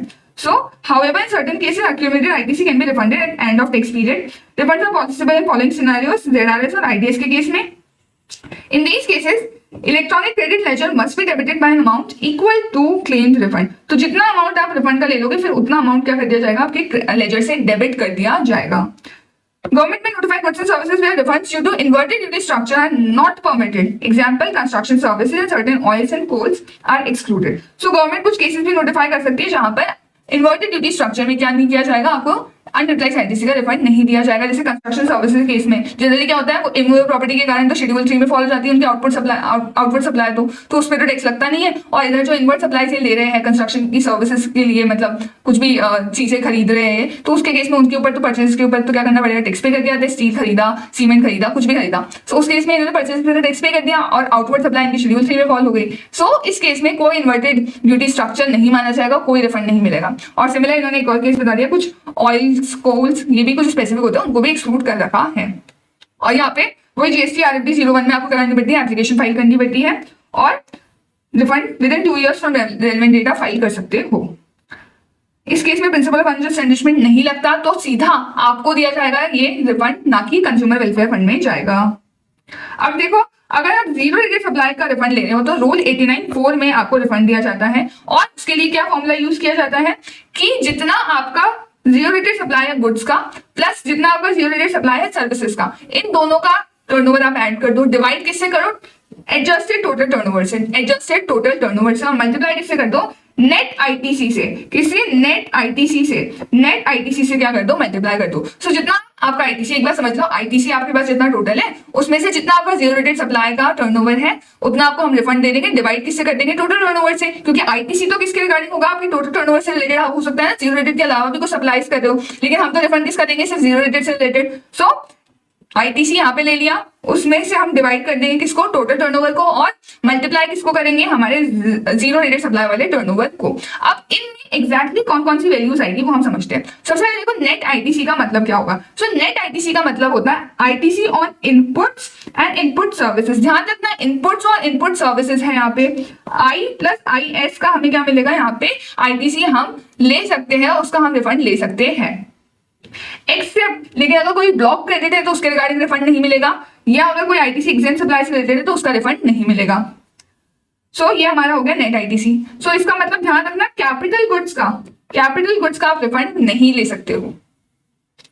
अब ये गुड्स में जीरो रेट सप्लाई की वैल्यू क्या होगी? So it will be lower of value of ZRS of goods in the bond LUT, FOB value of goods declared in shipping bill और बिल ऑफ एक्सपोर्ट और value declared इन tax invoice और bill of supply. सो जितना आपकी ZRS की value है, जितना आपकी zero rated supply की वैल्यू है, FOB वैल्यू ले लो, ये जो भी ये वैल्यू जितना आपने टैक्स इनवॉइस या बिल ऑफ सप्लाई में डिक्लेयर किया है, ये वैल्यू या फिर और क्योंकि हमें क्या लेना है, लोअर लेना है, जितना भी आप लाइक गुड्स का डोमेस्टिक सप्लाई करते हो उसका मैक्सिमम 1.5 टाइम्स। तो बेसिकली आप एक्सेसिव अपना एक्सपोर्ट का वैल्यू नहीं डिक्लेयर कर सकते हो ज्यादा रिफंड लेने के लिए। सो मैक्सिमम आप कितना मानेंगे, 1.5 टाइम्स ऑफ द गुड्स जो आप डोमेस्टिकली जिस प्राइस पे सप्लाई करते हैं सिमिलर गुड्स को, उसका 1.5 टाइम्स, या फिर जो एक्चुअल आपकी जीरो रेटेड सप्लाई की वैल्यू है, इन दोनों में से जो भी लोअर होगा that will be treated as zero rated supply of goods का टर्नओवर। दूसरा, turnover of ZRS of services. हमें सर्विसेज का ZRS क्या लेंगे, तो इसके केस में देखो ये क्या बोलते हैं, जितना आपको पूरा रेलेवेंट पीरियड में कितना पेमेंट टोटल रिसीव हुआ, कितना पेमेंट रिसीव हुआ, उसमें ऐड करो कितनी आपने एक्चुअली ZRS की सर्विसेज कंप्लीट कर दी, और लेस कर दो ऐसा कौन सा एडवांस है जिसके अगेंस्ट अभी तक आपने सर्विस रेंडर नहीं करी है, सर्विस कंप्लीट नहीं करी है। तो सबसे पहले पूरा पेमेंट ले लो, उसमें से ऐड कर दो, सबसे पहले तो उसमें ऐड कर दो, क्या ऐड कर दो, जितना आपने सर्विस कंप्लीट कर लिया, और लेस कर दो जिनके लिए अभी तक सर्विस कंप्लीट नहीं हुए ऐसी एडवांसेस को। तो ये आपका हो जाएगा ZRS ऑफ सर्विसेज। उसके बाद आप एडजस्टेड टोटल टर्नओवर कैसे निकालोगे? सो सबसे पहले आप क्या लोगे, zero rated supply of services जो अभी हमने निकाला, इसका टर्नओवर ले लोगे। साथ ही साथ आप क्या करोगे, ये जो आपने ZRS करी है उसका आप क्या करोगे, उसका टर्नओवर ले लोगे। जो आपने zero rated supply of goods करी है उसका टर्नओवर यहाँ पे ले लोगे। तो गुड्स का प्लस सर्विसेज का जो हमने अभी ऊपर कैलकुलेट किया वो ले लोगे, plus non zero rated supply of service और गुड्स का भी आप टर्नओवर पूरा का पूरा ले लोगे। सो यहाँ पर लिखा हुआ है turnover in state of duty excluding services. तो पहले तो आप क्या करोगे, गुड्स का पूरा टर्नओवर ले लोगे, उसमें क्या करोगे, ZRS ऑफ सर्विसेज जैसा अभी हमने कैलकुलेट किया वो ले लोगे, प्लस अगर कोई सर्विसेज नॉन जीरो रेटेड है तो उसका टर्नओवर भी आप क्या कर लोगे, ऐड कर लोगे। Excluding exempt supplies except ZRS for relevant period. लेकिन इस टर्नओवर में आपकी एग्जेम्प्ट सप्लाईज का टर्नओवर इंक्लूड नहीं किया जाएगा, क्योंकि ITC में भी तो हम एग्जेम्प्ट सप्लाई वाला ITC इंक्लूड नहीं कर रहे। सो टोटल टर्नओवर में भी आप एग्जेम्प्ट सप्लाई को एक्सक्लूड कर दोगे। सो ये हमारा फॉर्मूला निकल के आ गया कि नेट ITC में हम मल्टीप्लाई करेंगे किसको, हमारा ZRS of goods and services, और डिवाइड कर देंगे एडजस्टेड टोटल टर्नओवर से। अब अगर आप इन्वर्टेड ड्यूटी स्ट्रक्चर में रिफंड लेना चाह रहे हो तो उस केस में देखो कैसे निकलेगा फॉर्मूला।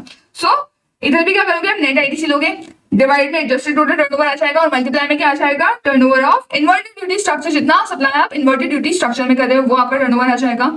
फिर इसमें एक एडिशनल कंपोनेंट होता है ये वाला, इसमें से कुछ अमाउंट लेस होता है। कौन सा अमाउंट लेस होता है, इसमें से लेस होगा net ITC multiply by tax payable on such inverted duty supply. So in inverted duty supply में सपोज 5% से आप आउटवर्ड पे टैक्स पे कर रहे हो, तो आउटवर्ड पे जितना टैक्स पे हो रहा है वो मल्टीप्लाई हो जाएगा, और डिवाइड क्या होगा, ITC of inputs plus input services, ITC of inputs plus input services आपके डिनोमिनेटर में आ जाएगा।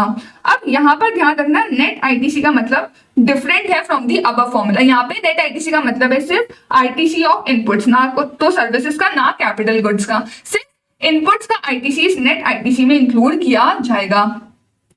फिर एडजस्टेड टोटल टर्नओवर जैसा अभी हमने ऊपर देखा, सेम यहाँ पे भी एडजस्टेड टोटल टर्नओवर रहेगा, तो ये तो सेम है। और इन्वर्टेड ड्यूटी स्ट्रक्चर का टर्नओवर तो नॉर्मल निकलेगा, जिसपे भी आप इन्वर्टेड ड्यूटी में मतलब आउटपुट पे आपकी रेट कम है वो वाला पूरा टर्नओवर आ जाएगा। एडजस्टेड टोटल टर्नओवर हमने समझ ही लिया, आउटपुट पे कितना टैक्स पे करें ये भी नॉर्मल है, जितना आपका टर्नओवर होगा उसका जितना उसमें टैक्स निकलेगा वो आ जाएगा। और यहाँ पे ITC of inputs and input services भी साफ साफ लिखा हुआ है। तो न्यूमरेटर में जो नेट ITC है उसमें सिर्फ इनपुट्स का ITC आएगा, और जो डिनोमिनेटर में यहाँ पर है वो इनपुट्स और इनपुट सर्विसेज दोनों का आएगा। If multiple inputs are used with different tax rates, suppose आपका जो, इसको ऐसे एग्जांपल समझो कि सपोज मैं क्या करती हूँ, मैं जो सेल करती हूँ वो मेरा 5% से टैक्सेबल है, मेरा सेल 5% से टैक्सेबल है। लेकिन अब इस सेल को करने के लिए मैं बहुत सारे परचेजेस भी करती हूँ। अब सपोज इन परचेजेस पे क्या हो सकता है, डिफरेंट डिफरेंट रेट हो सकती है। तो सपोज एक पर रेट है 5% की, एक पर रेट है 12% की, एक पर रेट है 18% की। सो इस केस में क्या इन्वर्टेड ड्यूटी स्ट्रक्चर लगेगा, तो दे से यस, यहाँ पे इन्वर्टेड ड्यूटी स्ट्रक्चर लग जाएगा। भले ही कुछ केसेस में रेट क्या है, कम है, पर फिर भी यहाँ पे पूरे परचेजेस के रिगार्डिंग में क्या ले सकती हूँ, रिफंड क्लेम कर सकती हूँ। सो if multiple inputs are used with different tax rates, example 5%, 18%, refund of unaccumulated ITC will take into account ITC available all such inputs regardless of their individual rates. So आप सारे inputs का ITC यहाँ पे consider करेंगे। Refund of unutilized ITC under IDS is not allowed if rate reduction occurs on same goods on different points of time. Thus, refund is admissible if output tax is less than input tax at same point of time. So, same point of time का मतलब क्या है कि ये already exist करनी चाहिए। ये जो रेट्स थी ये सेम टाइम पर इस तरीके से होनी चाहिए कि आउटपुट पर तो 5% लग रहा है और इनपुट की हमारी रेट सपोज 18% की है। ये सेम टाइम पर ऐसी कंडीशन एग्जिस्ट करनी चाहिए। ऐसा ना हो कि पहले तो क्या था, पहले तो जब हमने इनपुट्स लिए उस टाइम पर तो क्या था, हमारा जो इनपुट टैक्स था वो 18% से था और बाद में सपोज हमारे को जो आउटपुट हमारी जो सप्लाई हुई वो क्या कर दी गई, एग्जेम्प्ट कर दी गई, या हमारा जो आउटपुट था उसके ऊपर बाद में जाके रेट चेंज करी गई, तो उस केस में हमें कोई रिफंड नहीं मिलेगा। So different points of times वाला भी नहीं होना चाहिए। Suppliers providing goods to merchant exporters at concessional rate of 0.1% are eligible for refund of accumulated ITC due to inverted duty structure subject to specified conditions. So अगर आप क्या हो, अगर आप गुड्स प्रोवाइड कर रहे हो किसको, मर्चेंट एक्सपोर्टर को। मर्चेंट एक्सपोर्टर कौन होता है कि सपोज ये ए है, ये बी है और ये फाइनल क्या करता है, एक्सपोर्ट करता है। सो बी क्या कर रहा है, ए से गुड्स खरीद रहा है और उसको एक्सपोर्ट कर रहा है, तो बी क्या कहलाएगा, मर्चेंट एक्सपोर्टर। अगर मर्चेंट एक्सपोर्टर है, सो मर्चेंट एक्सपोर्टर के केस में क्या होता है, गवर्नमेंट क्या करती है, यहाँ पर इस ए टू बी वाली सप्लाई को 0.1% से ही जीएसटी लगाती है। लेकिन ए भी क्या कर रहा होगा, कहीं से गुड्स खरीद के ला रहा होगा, इसको तो क्या होगा, मार्केट से जो भी रेट्स है 5% की, 18% की, 12% की, वो सारी रेट्स इसके ऊपर एप्लीकेबल होगी। सो ये आउटपुट पर 0.1% पे कर रहा है, इनपुट इसका हायर रेट से टैक्सेबल है, तो ये क्या कर सकता है, ये भी इन्वर्टेड ड्यूटी स्ट्रक्चर में रिफंड ले सकता है अपने इनपुट्स पे जो उसने टैक्स पे किया है। अब यहाँ पे देखो कुछ की पॉइंट्स है, इसके केस में जो हमने दोनों ही पॉइंट्स देखे उनके केस में देखो मैक्सिमम रिफंड कितना एलिजिबल होगा। So refundable amount is calculated as least of the following amounts. जो आपने फॉर्मूला से कैलकुलेट किया सबसे पहले आप वो अमाउंट लिख लोगे, फिर जब आपका जो रेलेवेंट टैक्स पीरियड था उसके एंड में आपके पास इलेक्ट्रॉनिक क्रेडिट लेजर में कितना बैलेंस था, जीएसटीआर 3B फाइल करने के बाद कितना बैलेंस था वो आप लिख लोगे, और जब आपने रिफंड की एप्लीकेशन फाइल करी तब आपके पास इलेक्ट्रॉनिक क्रेडिट लेजर में कितना बैलेंस था, इन तीनों को कंपेयर करके जो सबसे कम वाला होगा वो आपको रिफंड दिया जाएगा। गवर्नमेंट खुद बहुत सेफ खेलती है। After calculating list of above three amounts, amount is debited from applicant's electronic credit ledger। मैंने बताया इलेक्ट्रॉनिक क्रेडिट लेजर से उसको कम तो करना ही पड़ेगा। सो सबसे पहले आईजीएसटी से सबसे पहले अमाउंट कम किया जाता है, तो जितना बैलेंस आईजीएसटी में अवेलेबल है सबसे पहले आईजीएसटी को खत्म कर दिया जाएगा। सो सपोज 10 लाख निकल के आया आपका रिफंड और आपके पास आईजीएसटी में आई, सी और एस। आईजीएसटी में सपोज आपके पास है 5 लाख, यहाँ पर आपके पास 2.5 और 2.5 लाख है। सो सबसे पहले आप आईजीएसटी से क्या करोगे, पूरा खत्म कर लोगे। आईजीएसटी एग्जॉस्ट होने के बाद आप क्या करोगे, सी और एस की तरफ जाओगे, फिर आप क्या करोगे, सी में से और एस में से इक्वली लेस कर दोगे अमाउंट जितना बनता है। सपोज ये रिफंड 10 का ना होके 8 का था, तो हम क्या कर देंगे, जितना बच गया मतलब -5 लाख दैट इज 3 लाख। सो 1.5 लाख क्या कर देंगे हम, सी और एस में से लेस कर देंगे। And in event of shortfall in balance available in particular electronic credit ledger, CGST differential amount is to be debited from other electronic credit ledger, that is SGST और UDGST in this case। लेकिन अगर मान लो ये 3 लाख का अभी हमें और adjust करना है, और होता क्या कि यहाँ पर C में हमारे पास बैलेंस है सपोज 1 लाख रुपीज का, हमारे पास सी में कितना बैलेंस है 1 लाख रुपीज का, और हमें तो 1.5 दोनों में से लेस करना है, 1.5 लेस करना है ना। तो इस केस में क्योंकि सी के पास तो है ही 1 लाख, तो जो रिमेनिंग 50,000 होगा वो कौन बियर करेगा, वो एस जीएसटी बियर करेगी, और वाइस वर्सा वाला केस हो सकता है। तो इस केस में देखो क्या होगा कि 1 लाख तो हम क्या करेंगे, सी में से रिड्यूस करेंगे और रिमेनिंग 2 लाख हमें पूरा एस के लेजर से रिड्यूस करना पड़ेगा। ITC on stores and spheres, packing materials and similar items. देखो स्टोर्स स्पेयर्स क्या होते हैं, कई बार इनको कैपिटल गुड्स की तरह मान लिया जाता है। ये स्टोर्स स्पेयर्स जो होते हैं, जो बेसिकली आपके सपोज मशीनरी के कुछ लूज पार्ट्स वगैरह हो गए, कुछ पैकिंग मटेरियल्स वगैरह है, तो इन सबको क्या मान लिया जाता है, कभी कभी इनको कैपिटल गुड्स की तरह देखा जाता है, कभी कभी इनको एक्सपेंस ऑफ किया जाता है, पर इनको माना जाता है कि है तो ये कैपिटल गुड्स जैसे ही। सो इनके केस में एम्बिगिटी है कि इनको नेट आईटीसी में हमें इंक्लूड करना है कि नहीं करना, क्योंकि यहाँ पे तो हम सिर्फ इनपुट्स का ही ले सकते हैं, इनपुट्स ही ले सकते हैं दोनों में ही अगर हम देखें, है ना। तो अगर ये इनपुट्स की डेफिनेशन में आ जाएंगे तो हम इसका आईटीसी ले पाएंगे, पर अगर ये इनपुट्स की डेफिनेशन में नहीं आएंगे तो फिर आईटीसी नहीं ले सकते। तो इसके रिगार्डिंग क्लैरिफिकेशन है कि इनको हम कैपिटल गुड्स नहीं मानेंगे। इनको अगर इनको क्या किया गया है, रेवेन्यू एक्सपेंसेस की तरह रिकॉर्ड किया गया है बुक्स में, तो हम इसको नेट आईटीसी का आराम से पार्ट बना सकते हैं। Refund of ITC for suppliers to sales unit और developer without tax payment and deemed export under rule 89(4)A 4B। So basically पहले क्या होता था, एक रूल 89(4)A और 89(4B करके दो रूल्स हुआ करते थे, ये आपका क्या कर दिए गए, ओमिट कर दिए गए हैं। सो पहले जो हम ऊपर फॉर्मुलास लेके आए उनमें से ना इनका रिस्पेक्टिव कुछ एडजस्टमेंट जाता था, पर क्योंकि अब ये टोटली ऑमिट कर दिए गए तो आप भूल जाओ ये कोई एग्जिस्ट भी करते थे। तो एग्जाम में अगर कभी आप कंफ्यूज करने के लिए दे भी रहे कि 89(4)A 4B से रिलेटेड इतना टर्नओवर है, तो आप उसको क्या करोगे, टोटली इग्नोर करोगे। जैसे नॉर्मल क्वेश्चन सॉल्व होना चाहिए वैसे ही सॉल्व करोगे। सो इनको हमें क्या कर दिया गया है, इग्नोर करना है। Cases where refund of ITC is not allowed, कहां पे आईटीसी का रिफंड नहीं मिलता है। सो अगर आपकी गुड्स क्या है, गुड्स पे एक्सपोर्ट ड्यूटी लगती है, एक्सपोर्ट ड्यूटी लगती है, अगर किसी चीज पे एक्सपोर्ट ड्यूटी लगाई, देखो गवर्नमेंट क्या चाहती है, वैसे तो एक्सपोर्ट को प्रमोट करती है, लेकिन खुद ही सोचो अगर किसी गुड्स पर उन्हें एक्सपोर्ट ड्यूटी लगाई है तो इसका मतलब उस पर्टिकुलर गुड्स का वो क्या नहीं करना चाहते, एक्सपोर्ट नहीं करना चाहते। सो उस केस में वो आपको फिर जीएसटी में भी कोई बेनिफिट नहीं देंगे। सो अगर आपकी गुड्स पे एक्सपोर्ट ड्यूटी लगती है तो फिर आपको कोई आईटीसी का रिफंड जीएसटी में भी नहीं मिलेगा। दूसरा, अगर आप क्या कर रहे हो, आप रिफंड ड्रॉबैक क्लेम कर रहे हो सीजीएसटी का या आईजीएसटी का रिफंड ले रहे हो, तो आपको उस केस में भी आईटीसी का रिफंड फिर नहीं मिलेगा। सो इस केस में आपको क्या नहीं होगा, आईटीसी का रिफंड नहीं मिलेगा if supplier claims drawback of CGST और refund of IGST paid on sub suppliers. लेकिन अगर ड्रॉबैक सिर्फ उन ड्यूटीज का है, is only for duties rebated under customs rules 2017, तो आईटीसी का रिफंड अलाउ हो जाएगा। सो अगर कस्टम के पर्टिकुलर रूल्स के अंदर आपको ड्रॉबैक मिला है तो आईटीसी का रिफंड मिल जाएगा, लेकिन अदरवाइज अगर आप ड्रॉबैक ले रहे हो आईजीएसटी या सीजीएसटी का, तो उस केस में फिर आपको आईटीसी का रिफंड नहीं मिलता है। Refund of state tax credit is permitted if supplier avails a minimum avails a drawback in respect of central tax. So अगर आपको सेंट्रल टैक्स का ड्रॉबैक मिलता है तो उस केस में फिर आप स्टेट टैक्स वाला आईटीसी तो ले सकते हो स्टिल एज अ रिफंड। और मिनिमम रिफंड क्लेम कितना होना चाहिए आपका, पर टैक्स हेड आपको कम से कम 1,000 से अगर कम का होगा तो आपको कोई रिफंड नहीं मिलेगा, मतलब एटलीस्ट 1,000 रुपीज का आपका रिफंड बनना चाहिए तो ही आप रिफंड के लिए अप्लाई कर सकते हो। लेकिन ये वाली लिमिट इलेक्ट्रॉनिक कैश लेजर पे अप्लाई नहीं होती। Next we have refund in case of goods और services exported out of India.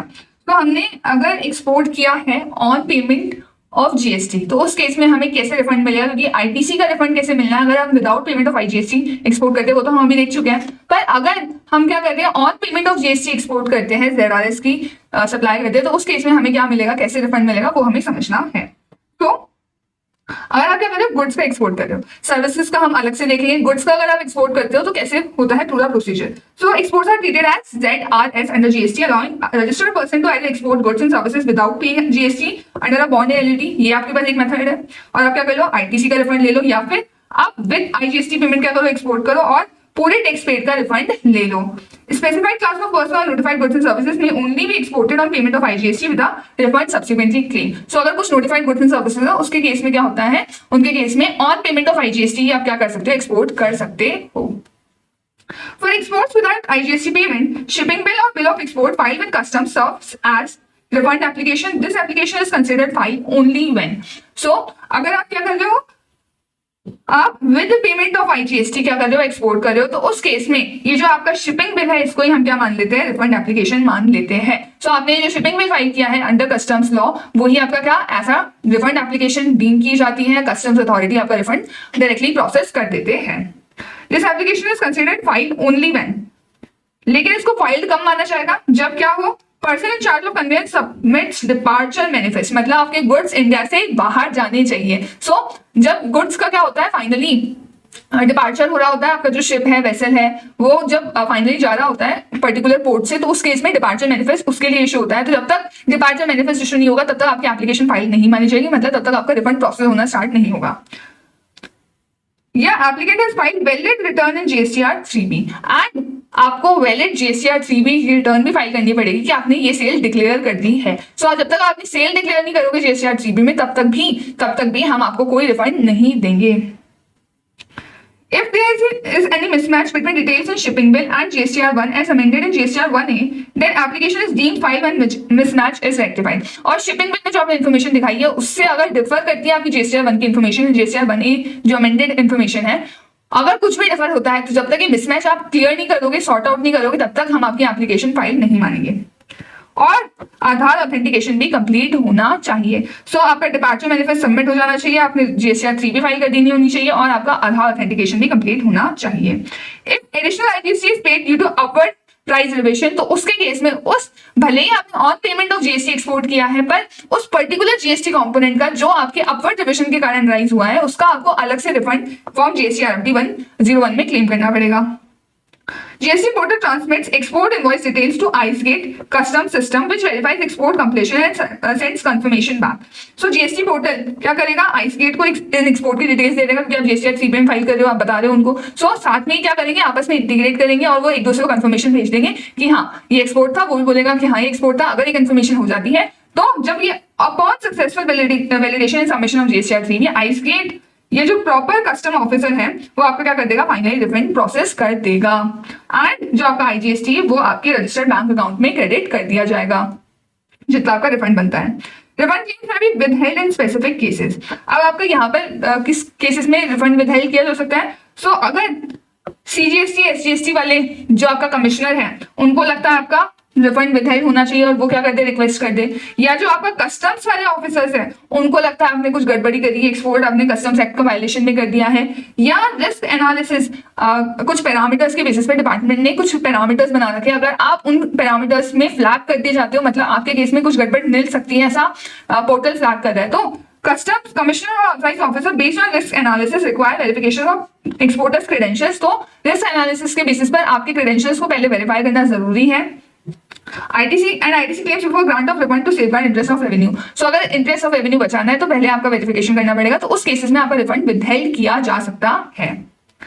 If a refund is withheld due to A or C above, अगर आपका रिफंड क्या किया गया, फर्स्ट या थर्ड केस के कारण क्या किया गया, विदहेल्ड किया गया, claim is transmitted electronically via GST RFT 01 to PO CSUT tax वाले and intimation send to exporter also. So अगर आपका रिफंड विदहेल्ड किया जाएगा तो उस केस में क्या होगा, आपको इंटीमेशन भी दी जाएगी and refund is considered filed on transmission date, और जिस डेट में ट्रांसमिशन होगा तब क्या माना जाएगा, आपका रिफंड कंसिडर्ड फाइल माना जाएगा। क्योंकि विदहेल्ड कर दिया तो वो जो 60 डेज वाला इशू था वो फिर इस डेट से काउंट करना स्टार्ट करेंगे हम, ना कि वो ओरिजिनल डेट से। सो जो ट्रांसमिशन डेट होगी वो आपकी रिफंड फाइलिंग की डेट मानी जाएगी। लेकिन अगर बी मतलब PO ऑफ कस्टम्स के कारण आपका रिफंड विदहेल्ड हुआ है and PO of customs finds an export violation, refund claim is transmitted to PO of CSUT takes an intimation send to exporter and refund is considered filed on transmission date. So transmission date को ही इसमें क्या माना जाएगा, refund filed माना जाएगा। दोनों ही cases में रिफंड को प्रोसेस किया जाएगा एज पर रूल 89। सो पूरा प्रोसेसिंग का मेथड वैसा ही रहेगा। For exports to Bhutan, Indian government may issue IGST refunds directly to Bhutan government for specified notified goods, in which case exporter will not receive any IGST refund separately. So अगर आपने export किया है कहां पर, भूटान में एक्सपोर्ट किया है, तो उस केस में आपको रिफंड नहीं दिया जाएगा अगर भूटान गवर्नमेंट को डायरेक्टली उस IGST का रिफंड दे दिया गया है, क्योंकि हमारी भूटान गवर्नमेंट से क्या हो रखी है, ऐसी चीटिंग हो रखी है। तो अगर भूटान गवर्नमेंट को डायरेक्टली रिफंड चला गया तो फिर अब आपको रिफंड नहीं दिया जाएगा। Refund claims for specified goods sent और taken out of India but not brought back. आपने क्या करा, गुड्स बाहर तो ले गए और आप उनको वापस लेकर नहीं आए। अगर आप वापस लेके आ जाते तो कोई ट्रांजैक्शन एग्जीक्यूट नहीं होता, क्योंकि आप जब लेके गए तब वो सप्लाई नहीं थी और आप वापस आ गए तो अभी आपको कुछ भी नहीं करना। पर अगर आप क्या करके नहीं आए, उनको वापस लेकर नहीं आए, तो आपके पास पहले तो लिमिट होती है 6 महीने के अंदर आप क्या कर दो, उनकी सेल कर दो। अगर आप 6 महीने में सेल नहीं करते तो आफ्टर एक्सपायरी ऑफ 6 मंथ्स आपको इनवॉइस इशू करना ही पड़ता है। सो सेंडिंग और taking specified goods out of India is not ZRS and so no refund claim can be made at that stage। क्योंकि जब आप उनको बाहर लेके जा रहे हो तब तो वो आपकी सप्लाई ही नहीं है ना। जैसे मैं अगर यहाँ से गुड्स दिल्ली में भेजती एग्जीबिशन के लिए, तो उस केस में जब तक मैं सिर्फ एग्जीबिशन में गुड्स भेजे तब वो मेरी सप्लाई नहीं, जब एग्जीबिशन से फाइनली सेल होंगे तब वो मेरी सप्लाई मानी जाएगी। तो सिमिलरली अगर सपोज मैं यूएसए में एग्जीबिशन के लिए गुड्स को भेजती हूँ, तो जब मैं इंडिया से यूएसए भेजी हूँ, it is not a supply, it is not zero rated supply. जब सप्लाई नहीं है तो जीरो रेटेड एक्सपोर्ट कहां से होगा। सो तब तो ये हमारा एक्सपोर्ट नहीं है। बट जब हमारी फाइनल सेल हो जाएगी, जब यूएसए के एग्जीबिशन से मैं फाइनल सेल कर दूंगी, तब तो क्या हो जाएगा, वो मेरा एक्सपोर्ट ट्रीट होना चाहिए, क्योंकि मैंने अल्टीमेटली बाहर ही सेल करी है। सो जब आप उसको अल्टीमेटली सेल कर दोगे तब क्या हो जाएगा, एक्सपोर्ट ट्रीट किया जाएगा और आपको अगेन रिफंड के लिए आप एलिजिबल हो जाओगे।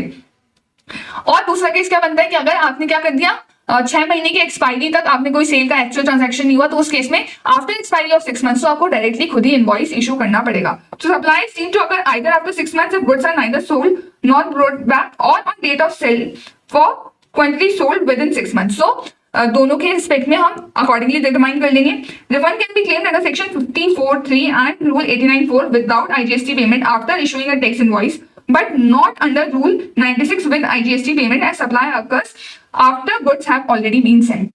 इनके केस में आप विद आईजीएसटी पेमेंट आप एक्सपोर्ट करके ऐसे भी दिखाओगे, सो क्योंकि गुड्स तो आपने पहले भेज दिए थे, तो इसके केस में आपको विदाउट आईजीएसटी पेमेंट वाला रूल 89(4) में अपने अनयूटिलाइज आईटीसी का रिफंड मिलता है। Refund for export of services, हमने गुड्स का देख लिया, लेकिन एक्सपोर्ट ऑफ सर्विसेज का थोड़ा डिफरेंट मामला है, क्योंकि गुड्स के केस में तो कस्टम्स फ्रंटियर्स पास हो रहे हैं, आप शिपिंग बिल कस्टम अथॉरिटीज को दे रहे हो, फिर वो आपका रिफंड प्रोसेस कर रहे हैं। बट एक्सपोर्ट के केस में तो कस्टम फ्रंटियर्स होंगे ही नहीं, क्योंकि एक्सपोर्ट ऑफ सर्विसेज के केस में तो क्या होगा, आप सर्विसेज का एक्सपोर्ट थोड़ी ना कस्टम्स का बैरियर्स पास करके जाते हैं, तो उसके केस में क्योंकि कस्टम अथॉरिटीज का बीच में कोई मीडिएशन ही नहीं होगा, तो इसलिए उनके केस में आपको क्या करना पड़ता है, स्पेसिफिकली रिफंड की एप्लीकेशन फॉर्म जीएसटी आरएफडी 01 में फाइल करनी रहती है। Admissibility of refund when exporter applies for refund subsequent to compliance of rule 96A(1).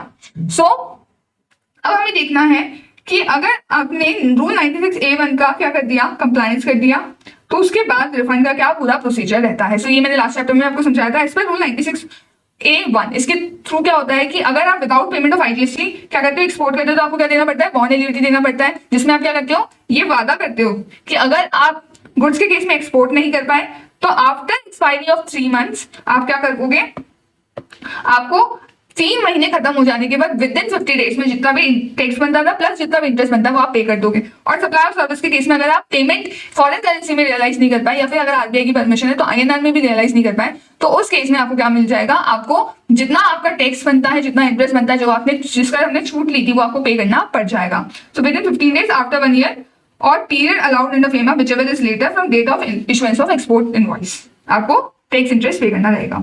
Exporters may voluntary pay IGST and interest of goods are not exported और payment of services is not received within prescribed time frame. So इसी case में आप जितना IGST और interest बनता है इसको payment कर दोगे, गुड्स आर सब्सिक्वेंटली एक्सपोर्टेड। और मान लो ये 3 महीने वाले पीरियड निकलने के बाद आपने एक्सपोर्ट कर दिया, या 1 साल का पीरियड निकलने के बाद आपने क्या कर दिया, पेमेंट रियलाइज कर लिया। सो इसके बाद अगर ये काम होता है तो फिर आप क्या कर सकते हो, जिसका आपने जो आईजीएसटी लौटाया था आप इसका वापस रिफंड ले लो। सो इस आईजीएसटी का आप रिफंड ले सकते हो, या अगर आईटीसी का रिफंड बनता है तो आप आईटीसी का रिफंड ले सकते हो। लेकिन जो आपने इंटरेस्ट पे करा था ना देरी करने के कारण, इस इंटरेस्ट का रिफंड आपको कभी भी नहीं मिलेगा। सो ये यहाँ पे इंपॉर्टेंट कैच पॉइंट है। Now refund of tax wrongly paid and collected। सो आपने इंट्रा वाली दिक्कत कर दी, वाइस वर्सा जो भी कर दिया, तो उसके केस में आप क्या कर सकते हो, रिफंड ले सकते हो। और रिफंड की एप्लीकेशन आप वही विद इन 2 years फाइल करोगे from date of tax payment under correct head. So अगर आपका आईजीएसटी एक्चुअल बनता था और आपने पे कर दिया T+S, तो जब आप फाइनली सही वाला आईजीएसटी पे करोगे उसके बाद आप डेट ऑफ टैक्स पेमेंट के विद इन 2 years में आप क्या कर सकते हो, इस C और S का रिफंड ले सकते हो। लेकिन अगर आपने क्रेडिट नोट इशू करके इस लायबिलिटी को खुद ही आपस में एडजस्ट कर दिया तो उस केस में फिर कोई रिफंड नहीं मिलेगा। रिफंड टू यूएन बॉडीज और एम्बेसीज, इनको कैसे रिफंड मिलता है, क्योंकि हमने देखा था जीएसटी आरएफडी 01 तो इनके लिए नहीं है। सो अगर ये कुछ भी परचेजेस करते हैं तो इनको क्या कर दिया जाता है, रिफंड दिया जाता है। सो एग्जेम्पशन इनको कैसे मिलती है, through refund mechanism. Supplier charges and limits GST while UN bodies and notified entities can claim a refund. Refund claims must be filed within 2 years from last date of quarter in which supply was received. तो जब इन्होंने purchase करी उस quarter के last day से 2 साल के अंदर अंदर ये क्या कर सकते हैं, रिफंड क्लेम कर सकते हैं। तो किन किन एंटिटीज को इस सेक्शन में रिफंड मिलता है, आप स्पेशलाइज एजेंसीज हो, यूनाइटेड नेशन ऑर्गेनाइजेशन की, आप मल्टीलेटरल फाइनेंशियल इंस्टीट्यूशन या organization under UN so and so act, आप कॉन्सुलेट या एम्बेसीज ऑफ फॉरेन कंट्रीज की, या कोई भी और पर्सन जो गवर्नमेंट ने नोटिफाई किया हो, जैसे United Nation, specified international organization, foreign diplomatic missions, counsellor post, diplomatic agents and career counsellor office. तो अगर आप इनमें से कोई भी हो तो आप क्या कर सकते हो, इस सेक्शन में रिफंड ले सकते हो। Refund applications require submission of, आप अगर रिफंड एप्लीकेशन दे रहे हो तो उस केस में आपको क्या क्या सबमिट करना पड़ेगा। इस सेक्शन में आपको फॉर्म तो देना ही है, जो भी प्रिस्क्राइब फॉर्मेट है उसमें। वंस इन एवरी क्वार्टर, एक क्वार्टर में आप एक ही बार रिफंड के लिए अप्लाई कर सकते हो। तो उस क्वार्टर की जितनी भी सप्लाई है उसके लिए आप पर्टिकुलर क्वार्टर में क्या कर दोगे, रिफंड के लिए apply. A statement of inward supplies in form GSTR 11, और आपको जीएसटीआर 11 में अपना इनवर्ड सप्लाईज का पूरा डिटेल देना रहेगा। जैसे आप रिफंड क्लेम फाइल कर दोगे, एक्नॉलेजमेंट आपको इशू हो जाएगी। अब आपको रिफंड सैंक्शन होगा, उसके लिए क्या क्या कंडीशन है। तो पहली कंडीशन तो ये कि आप रजिस्टर्ड पर्सन से चीज खरीदोगे तो ही आपको रिफंड मिलेगा। So from a registered person होना चाहिए, आपके पास टैक्स इनवॉइस होना चाहिए, और इस इनवॉइस में आपका नाम और आपका जीएसटीआईएन या फिर यूआईएन होना चाहिए। और भी कोई कंडीशंस है तो वो आपको फुलफिल करनी पड़ेगी। और अगर इनवॉइस पे आपका UIN मेंशन नहीं है तो उस केस में भी आप रिफंड ले सकते हो, लेकिन आपको क्या करना पड़ेगा, अपने इनवॉइस की अटेस्टेड कॉपी क्या करनी पड़ेगी, रिफंड एप्लीकेशन के साथ सबमिट करनी पड़ेगी। अदर रिफंड प्रोविजन है वो सेम यहाँ पे अप्लाई हो जाएंगे। अब अगर मान लो रिफंड का जो यहाँ पे प्रोविजन दे रखे हैं, वैसे जो हमने उस पर्टिकुलर फॉरेन कंट्री के साथ जो ट्रीटी कर रखी है, जो हमने इंटरनेशनल ट्रीटी कर रखी है, अगर इन दोनों में कुछ इनकंसिस्टेंसी मिलती है, अगर कुछ दिक्कत मिलती है इनके प्रोविजंस में, तो उस केस में किसको हम मानेंगे, तो ये कहता है कि आपको ट्रीटी को मानना रहेगा। So treaty will prevail in this. So ये आप ध्यान में रखना। Specialised agencies under section 55 are also entitled to refund of IGST paid on imported goods. So जो स्पेशलाइज्ड एजेंसीज है अंडर सेक्शन 55 वो क्या कर सकते हैं, अगर उन्हें गुड्स इंपोर्ट भी करे हैं तो वो IGST का रिफंड ले सकते हैं उन इंपोर्टेड गुड्स पर। फिर अगर आप क्या हो, कैंटीन स्टोर्स डिपार्टमेंट हो, तो आपको रिफंड कैसे मिलेगा। सो ये डिफेंस वाले जो कैंटीन स्टोर्स डिपार्टमेंट होता है उनका रिफंड है। सो उनके केस में क्या होता है, उनको जो परचेज होती है ना उसको भी उनको रिफंड मिल जाता है। सो इनको भी वही हर क्वार्टर में अप्लाई करना होता है electronically via common portal. They are entitled to a refund of 50% of CGST IGST paid on inward supply. So 50% तक का रिफंड मिलता है इनको। फॉर्म GST RFT 01 में मिलता है। कंडीशंस क्या क्या है, एक तो आप रजिस्टर्ड पर्सन से करना पड़ेगा, आपको GST Act 3B फाइल करनी पड़ेगी, आपका नेम और GST Act इनवॉइस में मेंशन होना चाहिए, और आपको रिफंड तभी मिलेगा जब आप ये सप्लाई किसको कर रहे हो, ऑथराइज कस्टमर्स या यूनिट रन कैंटीन्स को कर रहे हो। अब अगर आपका रिफंड डिले हो जाता है तो इंटरेस्ट क्या आपको मिलेगा, क्योंकि हम अगर टैक्स लेट पे करते हैं तो हमसे तो आप इंटरेस्ट वसूलते हो, और हमें क्या इंटरेस्ट दोगे अगर आप हमें रिफंड लेट इश्यू करो। तो गवर्नमेंट कहती है ठीक है थोड़ा बहुत हम भी दे देंगे, हम आपसे चार्ज तो 18% करते हैं, बट आपको 6% इंटरेस्ट दे देंगे, और एक एक्सेप्शनल केस हुआ तो 9% भी दे देंगे। सो अगर सेक्शन 55(4) में आपका क्या हो रहा है, रिफंड इशू हो रहा है, तो आप समझ लो इन जनरल आपका अगर आपका रिफंड इशू हो रहा है, जो हमने जितनी भी सिचुएशन देखी थी वो 54(5) में कवर्ड है। सो अगर आपको उसमें रिफंड मिलता है तो उस केस में अगर आपको आपका जो रिफंड है आपको विदिन 60 डेज नहीं दिया जाता from date of receipt of refund application, तो आपको 6% पर एनम से इंटरेस्ट मिलता है। और इंटरेस्ट स्टार्ट कहां से होगा, 61st डे से स्टार्ट होगा, और कब तक लगेगा, जब आपको एक्चुअल रिफंड दे दिया जाएगा तब तक।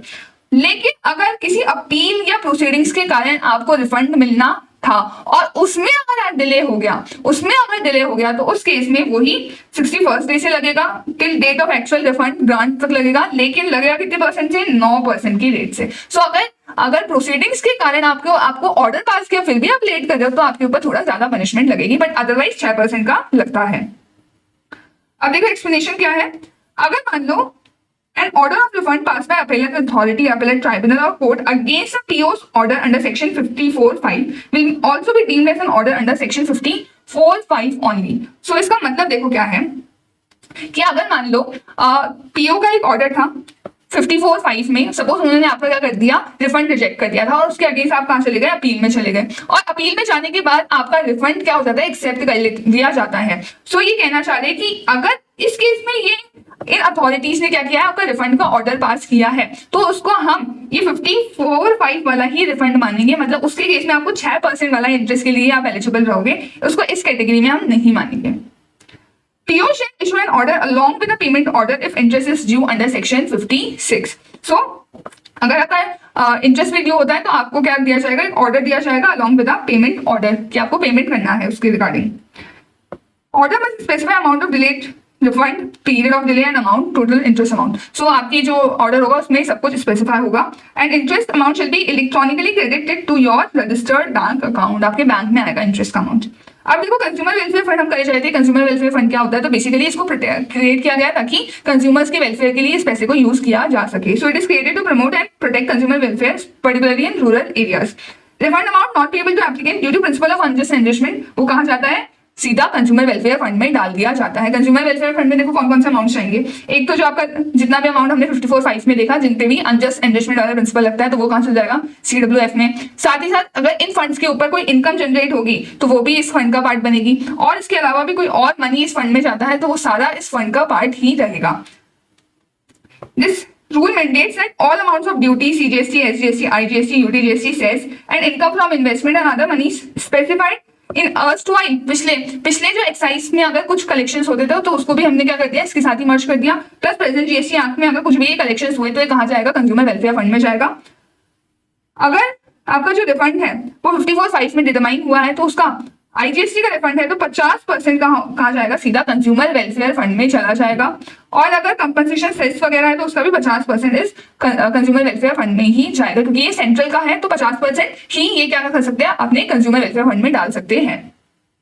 Any amount credited to consumer welfare fund can be refunded to claimant if ordered by proper officer, appellate tribunal, appellate authority, tribunal or court. So अगर ऐसा नहीं कि एक बार कंज्यूमर वेलफेयर फंड में चला गया पैसा तो वापस आने का कोई चांस ही नहीं है। अगर आपने बाद में प्रूव कर दिया कि you were eligible for the refund तो आपको बाद में ये पैसा मिल जाएगा। लेकिन ऑर्डर कौन करना चाहिए, ऑर्डर किससे होना चाहिए, पीओ, ए, ट्राइब्यूनल या कोर्ट से। Standing committee is constituted for to recommend proper utilization of consumer welfare fund for benefit of consumers. तो इसके लिए स्पेशल कमेटी भी बना रखी है कि इस पर्टिकुलर फंड का यूटिलाइजेशन कैसे होगा कंज्यूमर के बेनिफिट्स के लिए। फिर हमने देखा था टूरिस्ट के केस में भी रिफंड मिल जाता है उनको, अगर वो यहाँ से इंडिया से बाहर गुड्स ले जाते हैं और उन गुड्स के ऊपर इंटीग्रेटेड टैक्स पे हुआ था। So IGST paid by tourist on goods taken out of India, क्या उसका क्या मिल जाता है, रिफंड मिल जाता है। कुछ कंडीशंस वगैरह आपको फुलफिल करनी पड़ेगी। टूरिस्ट का मतलब क्या होता है, a person who is not normally resident in India, और वो इंडिया में किस लिए आता है, लेस देन या अप टू 6 months की स्टे के लिए आता है for legitimate non immigrate purposes, मतलब वो इंडिया में बसने के लिए नहीं आ रहा, वो सिर्फ घूमने घामने आ रहा है, तो हम उसको क्या मानते हैं, टूरिस्ट मानेंगे। और जितना भी प्रोसीजर्स है वो अभी तक स्पेसिफिकली प्रिस्क्राइब नहीं करा गया है इस पर्टिकुलर फंड के लिए। रूल 97A क्या कहता है कि जितना भी हमने सब पढ़ा कि इलेक्ट्रॉनिकली आपको सब कुछ फाइलिंग करनी है, ये आप साथ में फाइलिंग मैनुअली भी कर सकते हो। अगर ये फाइलिंग आप मैनुअली भी कर सकते हो, जहां पे भी आपने इलेक्ट्रॉनिक फाइलिंग का हमने रेफरेंस दिया है। तो अगर सर्कमस्टांसेस ऐसे है कि आपको मैनुअल फाइलिंग करनी पड़ रही है तो मैनुअली भी अलाउ कर दिया जाएगा। कुछ इंपॉर्टेंट क्लैरिफिकेशन देखो क्या क्या है। जो एडवांस हमने देखा कि एडवांस के केस में बहुत सिनेरियो बनते हैं, तो देखो पहला केस क्या बोलता है कि अगर एक सप्लायर है, क्या वो refund of tax paid on advance ले सकता है for a service contract that got cancelled after issuing an invoice. So आपने क्या कर दिया, इनवॉइस इशू कर दिया और आपने क्या किया था, पहले एडवांस में टैक्स पे कर चुके थे। तो अगर आपने इनवॉइस इशू कर दिया तो एज आई सेड, मैंने स्टार्टिंग में ही बताया था कि उस केस में फिर आपको रिफंड नहीं मिलता। आपको रिफंड कब मिलता है, जब आपने इनवॉइस इशू ना किया हो। अगर आपने इनवॉइस इशू कर दिया तो उस केस में फिर आपको क्रेडिट नोट इशू करके उसको रिवर्स करना रहता है। सो इस केस में आपको रिफंड नहीं मिलेगा, you have to issue a credit note और अपनी टैक्स लायबिलिटी अकॉर्डिंगली एडजस्ट करनी पड़ेगी। और अगर आपकी टैक्स लायबिलिटी भी नहीं है, आपकी टैक्स लायबिलिटी है ही नहीं, तो फिर उस केस में आप क्या कर सकते हो, रिफंड के लिए अप्लाई कर सकते हो। तो फर्स्ट प्रायोरिटी में आपको क्रेडिट नोट इशू करके अपनी टैक्स लायबिलिटी कम करनी रहेगी, पर अगर आपको कोई आउटपुट टैक्स लायबिलिटी है ही नहीं तो फिर आप रिफंड ले सकते हो। Can a supplier claim a refund of tax paid on advance for service contract that got cancelled without issuing an invoice. तो अगर इनवॉइस इशू नहीं किया तो बिल्कुल आप रिफंड ले सकते हो। आपको क्या करना पड़ेगा, रिफंड वाउचर इशू करना पड़ेगा और फॉर्म जीएसटी आरडी 01 में क्या करना पड़ेगा, अप्लाई करना पड़ेगा। Can supplier claim a refund of tax paid with goods supplied and tax invoice are returned by the recipient। So अगर टैक्स इनवॉइस आपने क्या किया था, सप्लायर क्या रिफंड ले सकता है of tax paid when goods supplied under tax invoice. आपने क्या किया था, गुड्स टैक्स इनवॉइस के अंदर सप्लाई किए थे और आप क्या कर दिया, वो गुड्स रिटर्न कर दिए गए आपको रेसिपिएंट के थ्रू। तो उस केस में भी क्या होगा, क्रेडिट नोट इशू होता है। ऐसे केसेस में रिफंड नहीं मिलता, तो उस केस में आपको कोई रिफंड नहीं मिलेगा, you have to issue a credit note और उसके थ्रू अपनी टैक्स लायबिलिटी क्या करनी पड़ेगी, एडजस्ट करनी पड़ेगी। सो ये बिल्कुल फर्स्ट वाले केस की तरह हो जाएगा कि अगर आप आउटपुट टैक्स लायबिलिटी अगर नहीं है तो फिर आप क्या कर सकते हो, जीएसटी आरटी 01 फाइल कर सकते हो। हम क्वेश्चन देख लेते हैं। तो देखो पहला क्वेश्चन क्या दे रखा है, is their time limit for sanctioning of refund under section 54। तो बिल्कुल टाइम लिमिट है। आपको सेक्शन 54 में अगर आपका रिफंड पास हो जाता है तो आपको 60 डेज में क्या करना पड़ता है, रिफंड देना पड़ता है। तो विद इन 60 डेज आपको क्या करना पड़ता है, रिफंड सैंक्शन करना पड़ता है। नहीं तो आपके ऊपर 6% का क्या लग जाता है, इंटरेस्ट लग जाता है, और एक्सेप्शन केस में 9% का भी लग सकता है। और उसके अलावा आप क्या बता दोगे कि अगर प्रोविजनल रिफंड है तो उसके केस में तो आपको with in 7 days from acknowledgement क्या करना पड़ता है, 90% तक का रिफंड ऑलरेडी देना पड़ता है। दूसरा क्वेश्चन है, discuss the provisions related to refund of the amount of tax advance tax deposited by CTP under section 27(2). So advance tax जो आपने डिपॉजिट करवाया है कैजुअल टैक्सेबल पर्सन में, तो उसके केस में रिफंड कैसे मिलता है, तो हाँ बिल्कुल रिफंड मिल जाता है। और कब मिलता है, जब वो फाइनल रिटर्न फाइल करके अपना जितना भी टैक्स लायबिलिटी था वो डिस्चार्ज कर देते हैं। So advance tax deposited by a casual taxable person shall be refunded only when such person in respect of entire period for which certificate of registration granted to him had remained in force furnish all the returns, क्योंकि जब last return file करेंगे तभी refund मिलेगा। Further refund of any amount after adjusting the tax payable by the applicant out of the advance tax deposited by him under section 27 at the time of registration shall be claimed in the last return required to be furnished by him। Next question, in case of refund and export of goods, whether BRC and FIRC is necessary for granting refund। So क्या bank bank remittance certificate या foreign inward remittance certificates ही होते हैं basically, bank reconciliation certificates और foreign inward remittance certificates. तो क्या export of goods के case में ये दोनों सर्टिफिकेट्स का होना जरूरी है फॉर ग्रांट ऑफ रिफंड? सो इसका आंसर आपको देना पड़ेगा कि गुड्स के केस में ये दोनों सर्टिफिकेट्स का होना बिल्कुल भी जरूरी नहीं है। इन दोनों सर्टिफिकेट्स का होना जरूरी नहीं होता। हम सर्विसेज, एक्सपोर्ट और सर्विस के केस में इन सर्टिफिकेट्स का कंप्लायंस चेक करते हैं। सो एक्सपोर्ट ऑफ गुड्स के केस में इनका होना जरूरी नहीं है। एक्सपोर्ट ऑफ सर्विसेज के लिए आपको क्या करना पड़ता है, इसको रिफंड एप्लीकेशन के साथ सबमिट करना पड़ता है। However, in case of non-realization of the consideration in terms of FEMA, the exporter shall deposit the amount so refunded to the extent of non-realization of sale proceed along with interest within 30 days. फिर next question है, when is a deficiency memo issued in respect of refund claim under section 54? So deficiency memo कब issue होता है? जब आपकी जो refund application है उसमें दिक्कत है और उसके बाद क्या होता है, आपको फ्रेश रिफंड क्लेम फाइल करना रहता है। सो अगर आपकी जीएसटी RFT 01 में आपने जो एप्लीकेशन फाइल करी है उसमें कुछ भी दिक्कत है तो उसके केस में आपको डेफिशिएंसी मेमो इशू होता है और उसके बाद आपको फ्रेश रिफंड क्लेम फाइल करना रहता है। अनजस्ट एनरिचमेंट के आपको एक्सेप्शंस बताने हैं। सो वो तो हमने देख ही ली कि एक्सपोर्ट के केस में होता है, अनयूटिलाइज्ड आईटीसी का अगर आप रिफंड ले रहे हो तो उस केस में होता है। अगर आपने एडवांस वाला जो टैक्स पे कर दिया उसके केस में होता है। अगर आपने इंट्रा वाली दिक्कत कर दी तो उस केस में होता है। अगर आपने इंसिडेंट्स ऑफ टैक्स पास नहीं किया तो उसके केस में होता है, या फिर गवर्नमेंट ने कोई और नोटिफाई कर दिया तो उस केस में आपको मिल जाता है बेसिकली अनजस्ट एनरिचमेंट का बेनिफिट। नेक्स्ट क्वेश्चन से पहले हम सबसे पहले सारे थ्योरेटिकल क्वेश्चंस देख लेते हैं एक बार। With reference to section 54(3), mention cases where refund of unutilized ITC is allowed. Unutilized ITC का रिफंड किस केस में मिलता है? दो केसेस में मिलता है, या तो IDS या फिर ZRS। तो वो यहाँ पे आप एक्सप्लेन कर दोगे। और किन किन केसेस में नहीं मिलता वो भी बता देना। तो एक तो एक्सपोर्ट ड्यूटी वाले केस में नहीं मिलता, या फिर अगर आपको ड्रॉबैक मिल गया IGST का, या फिर रिफंड मिल गया है CGST का ड्रॉबैक मिल गया, या फिर IGST का रिफंड मिल गया, उस केस में नहीं मिलता। कंज्यूमर वेलफेयर फंड में हम अमाउंट डालने की जगह कब कब एप्लीकेंट को अमाउंट, रिफंड का अमाउंट पे करते हैं, तो वो केसेस बताने। तो इसमें भी वही एक्सपोर्ट वाला केस हो जाएगा। ZRS अगर आपने अनयूटिलाइज्ड आईटीसी का रिफंड ले रहे हो, IDS के केस में अनयूटिलाइज्ड आईटीसी का रिफंड ले लो, या फिर अगर आपने सप्लाई कर रहे हैं और रिफंड वाउचर आप इशू कर रहे हैं, टैक्स इनवॉइस इशू नहीं किया उस केस में, इंट्रा वाली दिक्कत के केस में, और या फिर आपने इंसिडेंस पास नहीं किया उस केस में, या फिर और भी कोई नोटिफाइड है तो उस केसेस में। Next discuss 3 supplies which has been notified as deemed export. So deemed export के केस में देखो एडवांस ऑथराइजेशन वाला आता है, EPCG वाला आता है, EOU वाला आता है, और गोल्ड का by notified bank and PSU against advance authorization आता है। फिर Narmada enterprise registered person pays CGST and SGST on a transaction considered by it as intra state supply. तो उन्होंने पहले इंट्रा स्टेट सप्लाई माना था, बाद में क्या निकली, इंटर स्टेट सप्लाई निकली। तो इसके केस में इनके पास क्या रिकॉर्ड्स अवेलेबल है? सो क्या कर सकते हैं, इसके केस में रिफंड ले सकते हैं। रिफंड का पीरियड कहां से लगेगा? जब आपने सही एडमिट टैक्स पे कर दोगे आप, तो इनका इसमें रिफंड मिल जाएगा। देन नेक्स्ट थ्योरी क्वेश्चन भी है, DF Limited exported goods valued 50 lakhs and received refund of integrated tax paid amounting to 9 lakh rupees on 16th August. He could realize export proceeds to the extent of 25 lakhs but did not realize the balance export proceeds within the prescribed time limit of 9 months and has applied for extension to RBI. There is no dispute about the supply of goods as regards quality, time of supply, fulfillment of terms and conditions of sale. He wants you to inform him about the consequences under GST law in case RBI does not give him extension. तो अगर RBI आपको extension नहीं देगी तो फिर आपको क्या करना पड़ जाएगा, जितना भी अमाउंट था वो आपको अलॉन्ग विद इंटरेस्ट जमा करवाना पड़ेगा। 18% के इंटरेस्ट के साथ आपको with in 15 days of expiry of the set period आपको क्या करवाना पड़ेगा, जमा करवाना पड़ेगा। लेकिन अगर RBI ये रिक्वायरमेंट राइट ऑफ कर देती है तो उस केस में फिर कोई रिकवरी नहीं की जाती है। तो अगर हम इस तरीके से देखें तो इनके केस में क्या होगा, to deposit the refund of 4.5 lakhs जो इन्होंने रियलाइज नहीं किया out of 25 lakhs along with interest at the rate 18% within 15 days of the expiry of prescribed time limit. फिर ये क्वेश्चन हम बाद में करेंगे, अभी ये भी बाद में करेंगे। ओके, सो चलो अब हम सारे प्रैक्टिकल क्वेश्चंस देख लेते हैं।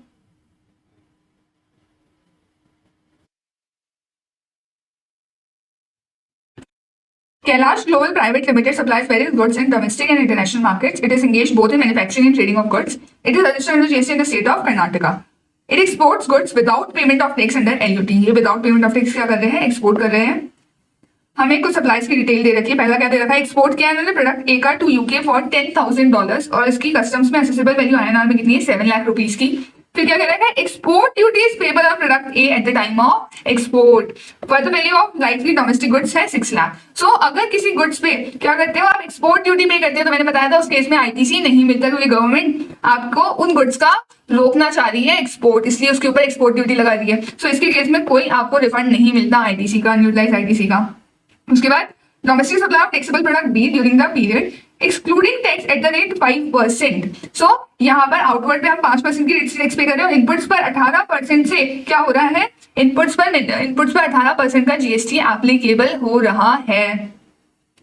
और ये ऐसा कोई प्रोडक्ट नहीं है जिसके ऊपर आईटीसी का रिफंड हम ना ले सके। So it is eligible product, हम इसके ऊपर आईटीसी का रिफंड ले सकते हैं। और इसके इसमें क्या होगा, आईडीएस में इन्वर्टेड ड्यूटी स्ट्रक्चर में हम आईटीसी का रिफंड लेंगे। दूसरा, supply of goods to EOU, आप क्या कर रहे हो, सप्लाई कर रहे हो एक्सपोर्ट ओरिएंटेड यूनिट को, लेकिन उन्होंने कह दिया कि यहाँ पे रेसिपेंट ले रहा है रिफंड। यहाँ पे रेसिपेंट ने आईटीसी क्लेम कर लिया तो सप्लायर क्या कर सकता है, सप्लायर रिफंड ले सकता है, बिल्कुल नहीं ले सकता, तो यहाँ पे भी कोई रिफंड नहीं मिलेगा। Next, export of exempt supplies of goods, और लाइकली डोमेस्टिक गुड्स की क्या है 5 लाख रुपीज वैल्यू दे रखी है, और टोटल एक्सपोर्ट की प्राइस क्या है 6 लाख रुपए की। सो यहाँ पे क्या हो रहा है, एग्जेम्प्ट गुड्स का आप एक्सपोर्ट कर रहे हो, क्या कर रहे हो, एग्जेम्प्ट गुड्स का एक्सपोर्ट कर रहे हो। तो मैंने पहले ही बताया था, अगर आप एग्जेम्प्ट गुड्स का एक्सपोर्ट करते हो तो हम उसको जीरो रेटेड सप्लाई ट्रीट करते हैं, ना कि एग्जेम्प्ट सप्लाई। सो वहां पे एग्जेम्प्ट सप्लाई क्या हो जाता है, उसको अपन ध्यान नहीं देते, हम एग्जेम्प्ट सप्लाई नहीं मानते उसको। Exempt supply is less important है। यहाँ पे हमने एक्सपोर्ट कर दिया तो हम उसको एक्सपोर्ट को प्रायोरिटी देके इसको जीरो रेटेड सप्लाई ट्रीट करते हैं, तो यहाँ पे भी हमें रिफंड मिल जाएगा। सो अगर हम देखें, हमें सेकंड और थर्ड केस में रिफंड मिल रहा है,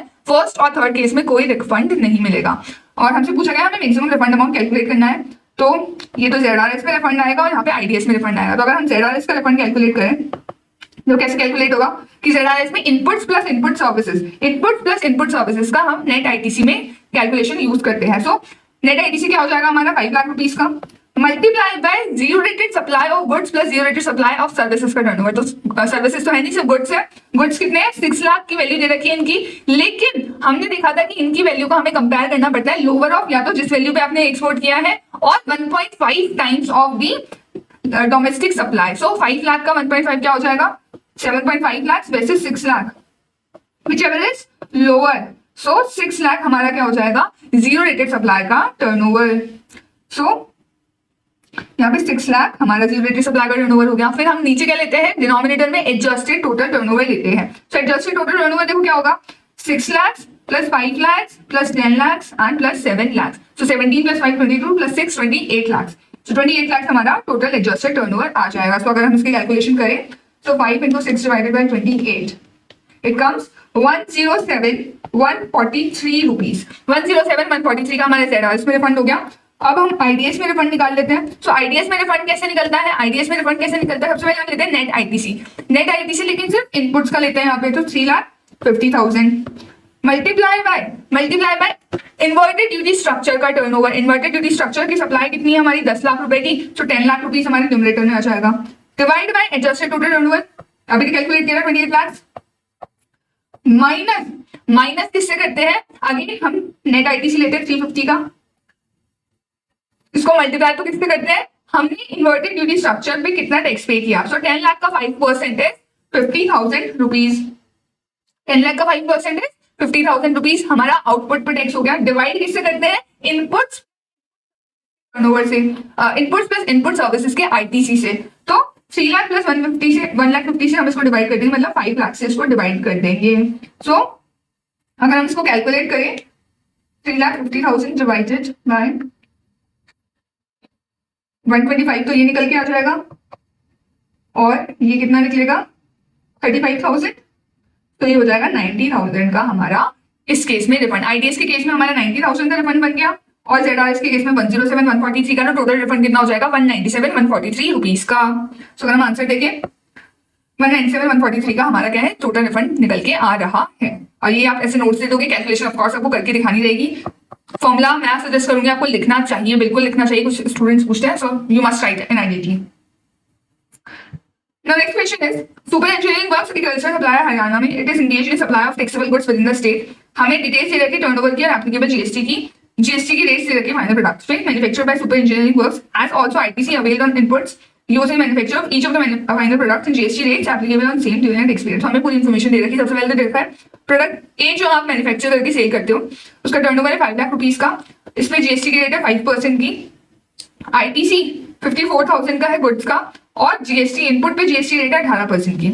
फिर प्रोडक्ट बी है 3,50,000 5%, आईटीसी पे 54,000 का 18% का जीएसटी रेट, सी है 1 लाख 18% का आउटपुट टैक्स रेट, 10,000 की सर्विस है और उसके ऊपर 18% का जीएसटी दे रखा है। टर्नओवर यहाँ पे एक्सक्लूडिंग जीएसटी है, हमें मैक्सिमम अमाउंट ऑफ रिफंड बताना है of the unutilised ITC that super engineering works is eligible to claim under section 54(3)(2) provided that product B is notified as a product in respect of which no refund of unutilized ITC shall be allowed under said section. So product B के case में हमें कोई refund नहीं मिलेगा. No refund can be claimed in respect of product B. हमें product B का तो कोई रिफंड मिल ही नहीं सकता अनयूटिलाइज आईटीसी का. तो ये तो क्या हो गया, इनएलिजिबल हो गया फॉर रिफंड. भले ही इसकी आउटपुट पर जो रेट है वो इनपुट्स के रेट से कम है, पर फिर भी ये क्या नहीं कर पाएगा, रिफंड क्लेम नहीं कर पाएगा. सी के केस में तो 18% की रेट है, तो मतलब इसकी रेट तो वैसे भी इनपुट से कम नहीं है, तो यहाँ पे तो रिफंड वैसे भी नहीं मिलना. तो सिर्फ ए के रिस्पेक्ट में हमें क्या मिलेगा, रिफंड मिल सकता है अनयूटिलाइज आईटीसी का. फॉर्मूला क्या लगेगा, वही फॉर्मूला लगेगा जो अभी हमने जस्ट लगा के आया, इन्वर्टेड डी स्ट्रक्चर वाला. Net ITC multiply by IDS का turnover divided by adjusted total turnover minus net ITC multiply by output का tax divided by I plus IS का आईटीसी. सो अगर हम इसको देखें, देखो मैंने कैसे कैलकुलेट कर रखा है, वही सबसे पहले फॉर्मूला लिख दिया. उसके बाद अगर कैलकुलेशन देखोगे तो सबसे पहले देखो नेट आईटीसी 1,08,000 का हो जाएगा. क्यों हो जाएगा, क्योंकि यही तो वो टोटल आईटीसी है, यही तो टोटल आईटीसी है जहां पर हम क्या कर सकते हैं, इसका हम क्लेम ले सकते हैं. सो ये 1,08,000 का हो जाएगा, क्योंकि हमें सिर्फ इनपुट्स का आईटीसी हम क्लेम करने के लिए एलिजिबल रहते हैं. तो मैं आपको क्लियर करके दिखा देती हूँ. देखो सर्विस का हम आईटीसी केस में नहीं ले पाते हैं नेट आईटीसी कैलकुलेशन में, तो 1,08,000 का हमारा यहाँ पे आईटीसी हो जाएगा. इसको हम मल्टीप्लाई करते हैं इन्वर्टेड ड्यूटी स्ट्रक्चर के टर्नओवर से. इन्वर्टेड ड्यूटी स्ट्रक्चर का टर्नओवर कितना है, 5 लाख का. सो 5 लाख न्यूमरेटर में, डिनोमिनेटर में कितना आएगा टोटल, सो इट बिकम्स 9,50,000. तो 9.5 लाख आ गया डिनोमिनेटर में, minus again 1,08,000 multiply by output पर. इन्वर्टेड ड्यूटी स्ट्रक्चर में हमने कितना आउटपुट टैक्स लगा, सो 5 लाख का 5% दैट इज 25,000 डिवाइडेड बाय हमारा आई प्लस आई एस का आईटीसी कितना है, मतलब आई प्लस आई एस का आईटीसी कितना बनता है, सो दैट इज 1,18,000.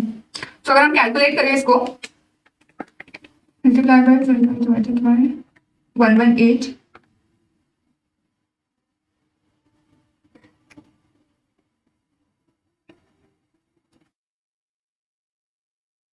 और 1,08,000 multiply by 5 divided by 9.5, it is 56,842 minus 22,881, तो ये हो जाएगा 33,961 का. सो अगर हम देखें यहाँ पे 33,961 का हमारा रिफंड निकल कर आ गया. Next question we have question number 12. It says the following particles are furnished by Delight Exporters, which is duly registered under GST law. It has filed bond annuity in order to export goods without payment of any taxes. You are required to calculate the refund amount in respect of ITC on inputs and input services relating to goods exported in relevant tax period. So हमें ZRS के regarding unutilized ITC का refund निकालना है. Turnover दे रखा है excluding supply of services but includes exempt supplies 8 lakh की, inward supplies 2 lakh की, 76 lakhs.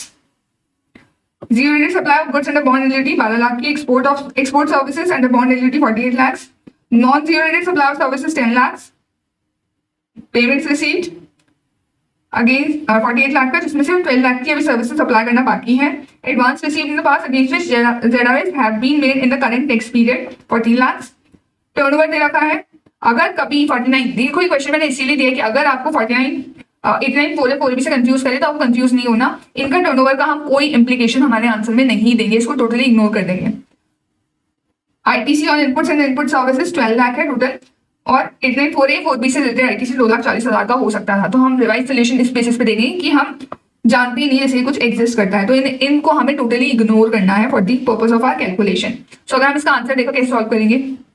ZRS के रिफंड में क्या होता है, हम सबसे पहले लेते हैं नेट आईटीसी. सो अगर हम देखें नेट आईटीसी हमारे पास कितना अवेलेबल है, ये पूरा 12 लाख क्या हो जाएगा हमारा नेट आईटीसी. पहले क्या किया जाता था, इसमें से लेस किया जाता था, अब ऐसा कुछ भी नहीं होगा, पूरा का पूरा 12 लाख हम क्या कर सकते हैं, नेट आईटीसी ले सकते हैं. उसके बाद हम लेते हैं turnover of ZRS of goods plus services divide करते हैं एडजस्टेड टोटल टर्नओवर से. तो गुड्स का अगर हम देखें, गुड्स का हमारा जीरो रेटेड सप्लाई कितना है. सो गुड्स का जीरो रेटेड सप्लाई हमें सीधा का सीधा 12 लाख का दे रखा है, और इसके रिगार्डिंग कुछ एडिशनल हमें इन्फॉर्मेशन नहीं दे रखी है कि गुड्स का हमें कितना दे रखा है, 12 लाख का दे रखा है. सो ये 12 लाख एज इट इज आ जाएगा. सर्विसेज का देखते हैं, तो सर्विस के केस में हम स्पेशली निकालते हैं. सबसे पहले हम चेक करते हैं कि कितना हमें पेमेंट रिसीव हुआ, फिर उसमें से हमने कितने के अगेंस्ट हमने क्या कर दिया, हमने ऑलरेडी सप्लाई कर दिया. पिछले बार एडवांस रिसीव हुआ था और हमने सप्लाई इस बार करी, तो इस बार के टर्नओवर में इंक्लूड होगा. सो 48 जो है इसमें हम प्लस तो करेंगे 14 जिसकी हमने अभी इस बार सप्लाई करी है, और माइनस कर देंगे 12 जिसकी सप्लाई करना अभी बाकी है। सो ये कितना हो जाएगा, इट वुड बिकम 50। सो 50 लाख क्या हो जाएगा हमारा सर्विसेज का ZRS का टर्नओवर हो जाएगा। अब हम निकालेंगे एडजस्टेड टोटल टर्नओवर। क्या निकालेंगे, एडजस्टेड टोटल टर्नओवर। तो एडजस्टेड टोटल टर्नओवर देखो कैसे निकलेगा। एडजस्टेड टोटल टर्नओवर में देखो आइडियली क्या होता है, आप क्या लेते हो, गुड्स और सर्विसेज का ZRS तो लेते ही हो, दैट इज हमने अभी निकाल लिया 62 लाख। साथ ही साथ इसमें और देखो क्या आएगा, हमें दे रखा है turnover excluding supply of services. इसका मतलब इस टर्नओवर में गुड्स का टर्नओवर ऑलरेडी इंक्लूडेड है। क्या, गुड्स का टर्नओवर इसमें ऑलरेडी इंक्लूडेड है। तो अगर क्योंकि मैं 62 ले चुकी हूँ, मतलब मैं गुड्स के रिलेटेड जो ZRS ऑलरेडी ले चुकी है, तो मैं 76 में से क्या कर दूंगी, एक तो ये 12 वाला लेस कर दूंगी। सर्विसेज का इसमें इंक्लूडेड ही नहीं है तो इसमें लेस करने की रिक्वायरमेंट नहीं है। और क्या इंक्लूड, इस वाले में एग्जाम्प्ट का इंक्लूडेड तो वो हम इंक्लूड नहीं करते, तो ये 8 लेस हो जाएगा। इनवर्ट सप्लाई क्यों ही इंक्लूड करेंगे, टर्नओवर थोड़ी वो हमारा, तो ये भी लेस हो जाएगा। सो 76 माइनस 12 माइनस 8 माइनस 2, ये कितना हो गया 54। ये हम ऑलरेडी ले चुके हैं, 62 ले लिया है क्योंकि हमने एक्सपोर्ट ऑफ सर्विसेज से रिलेटेड जितना इन्फॉर्मेशन आनी चाहिए थी वो आ गई। नॉन जीरो रेटेड सर्विसेज वाला टर्नओवर लेना बाकी है, तो ये 10 लाख का टर्नओवर और ले लेंगे। सो 54 ऐड हो जाएगा प्लस 10 लाख और ऐड हो जाएगा। उसके बाद ये ले लिया, ये कंसिडर कर लिया, इसका कोई इंप्लीकेशन देना नहीं है। सो हमारे पास देखो कितना एडजस्टेड टोटल टर्नओवर हो गया हमारा, 62 plus 54 plus 10 it becomes 126 lakh.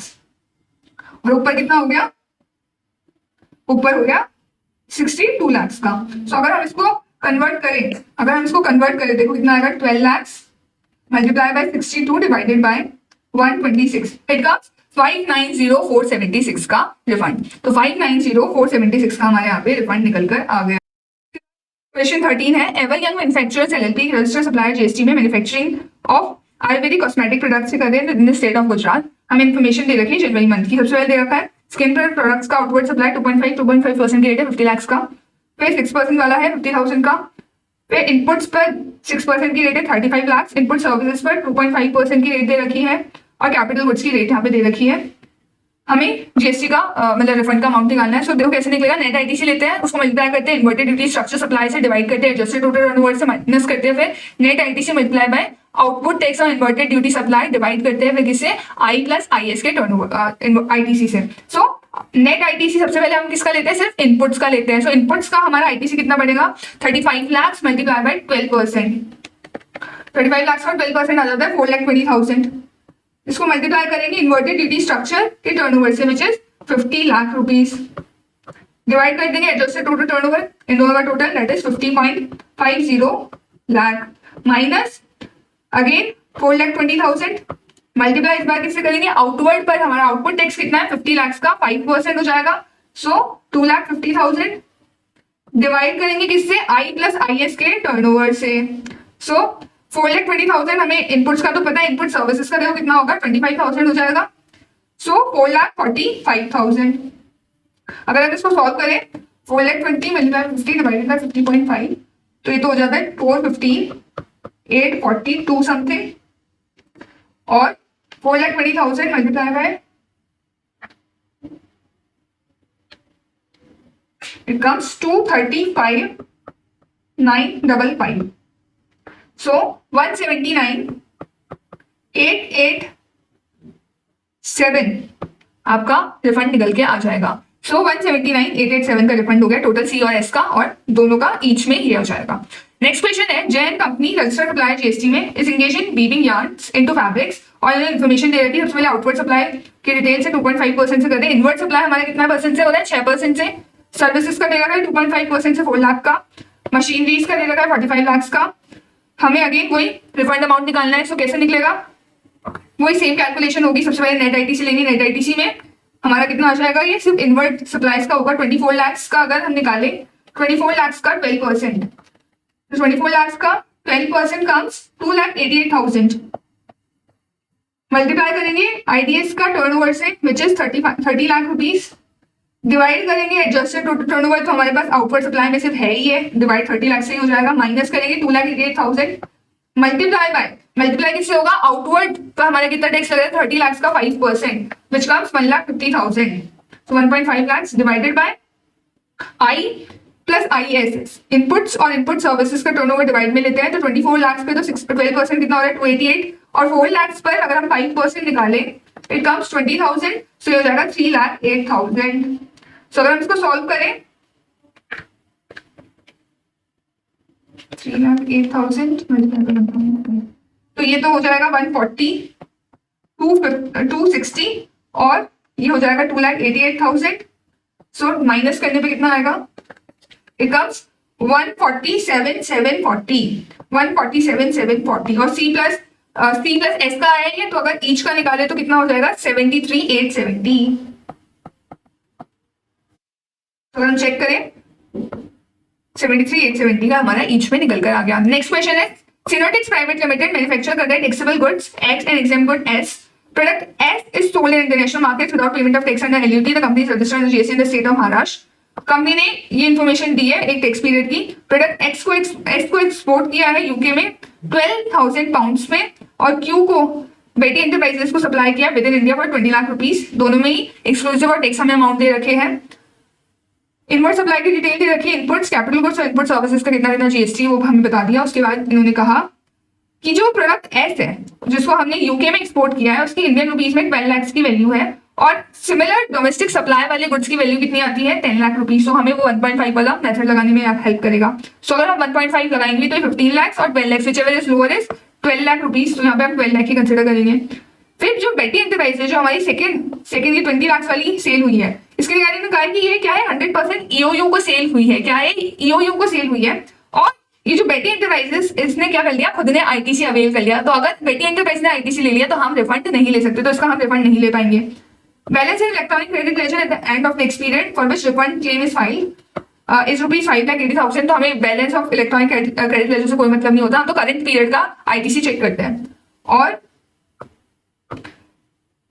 हाँ, पर जो मैक्सिमम कितना रिफंड मिल सकता है उसके कैलकुलेशन के लिए यूज आएगा, क्योंकि हमें एक तो दे रखा है कि हम GST 3 भी फाइल करें तब कितना था, और जब हम रिफंड एप्लीकेशन फाइल करी तब कितना था। सो ये हमारी फॉर्मूला में जो हम कैलकुलेट करेंगे उसमें कहीं यूज नहीं आएगा, लेकिन जो हमारा मैक्सिमम रिफंड अमाउंट निकालना होता है उसके केस में ये दोनों अमाउंट यूज आएंगे। सो हम फॉर्मूला से अगर निकाले तो कितना बनेगा, देखो ZRS का हम रिफंड निकालते हैं तो कैसे निकालते हैं, नेट ITC लेते हैं जिसमें इनपुट्स और इनपुट सर्विसेज का ITC आता है। सो टोटल कितना हो जाएगा 7 लाख रुपीज, मल्टीप्लाई करेंगे किससे, ZRS के टर्नओवर से। ZRS का टर्नओवर है कितना हमारा, ZRS का टर्नओवर देखो हमारा यहाँ पे 12 लाख कंसिडर होगा, 12 lakh divided by adjusted total turnover, adjusted total turnover तो 12 लाख। तो इसका हो गया फर्स्ट सप्लाई का, और सेकंड सप्लाई का कितना है 20 लाख, इसमें ऐड हो जाएगा तो 32 लाख डिवाइड में आ जाएगा। सो 7 lakh multiply by 12 divided by 32, it comes 262,500।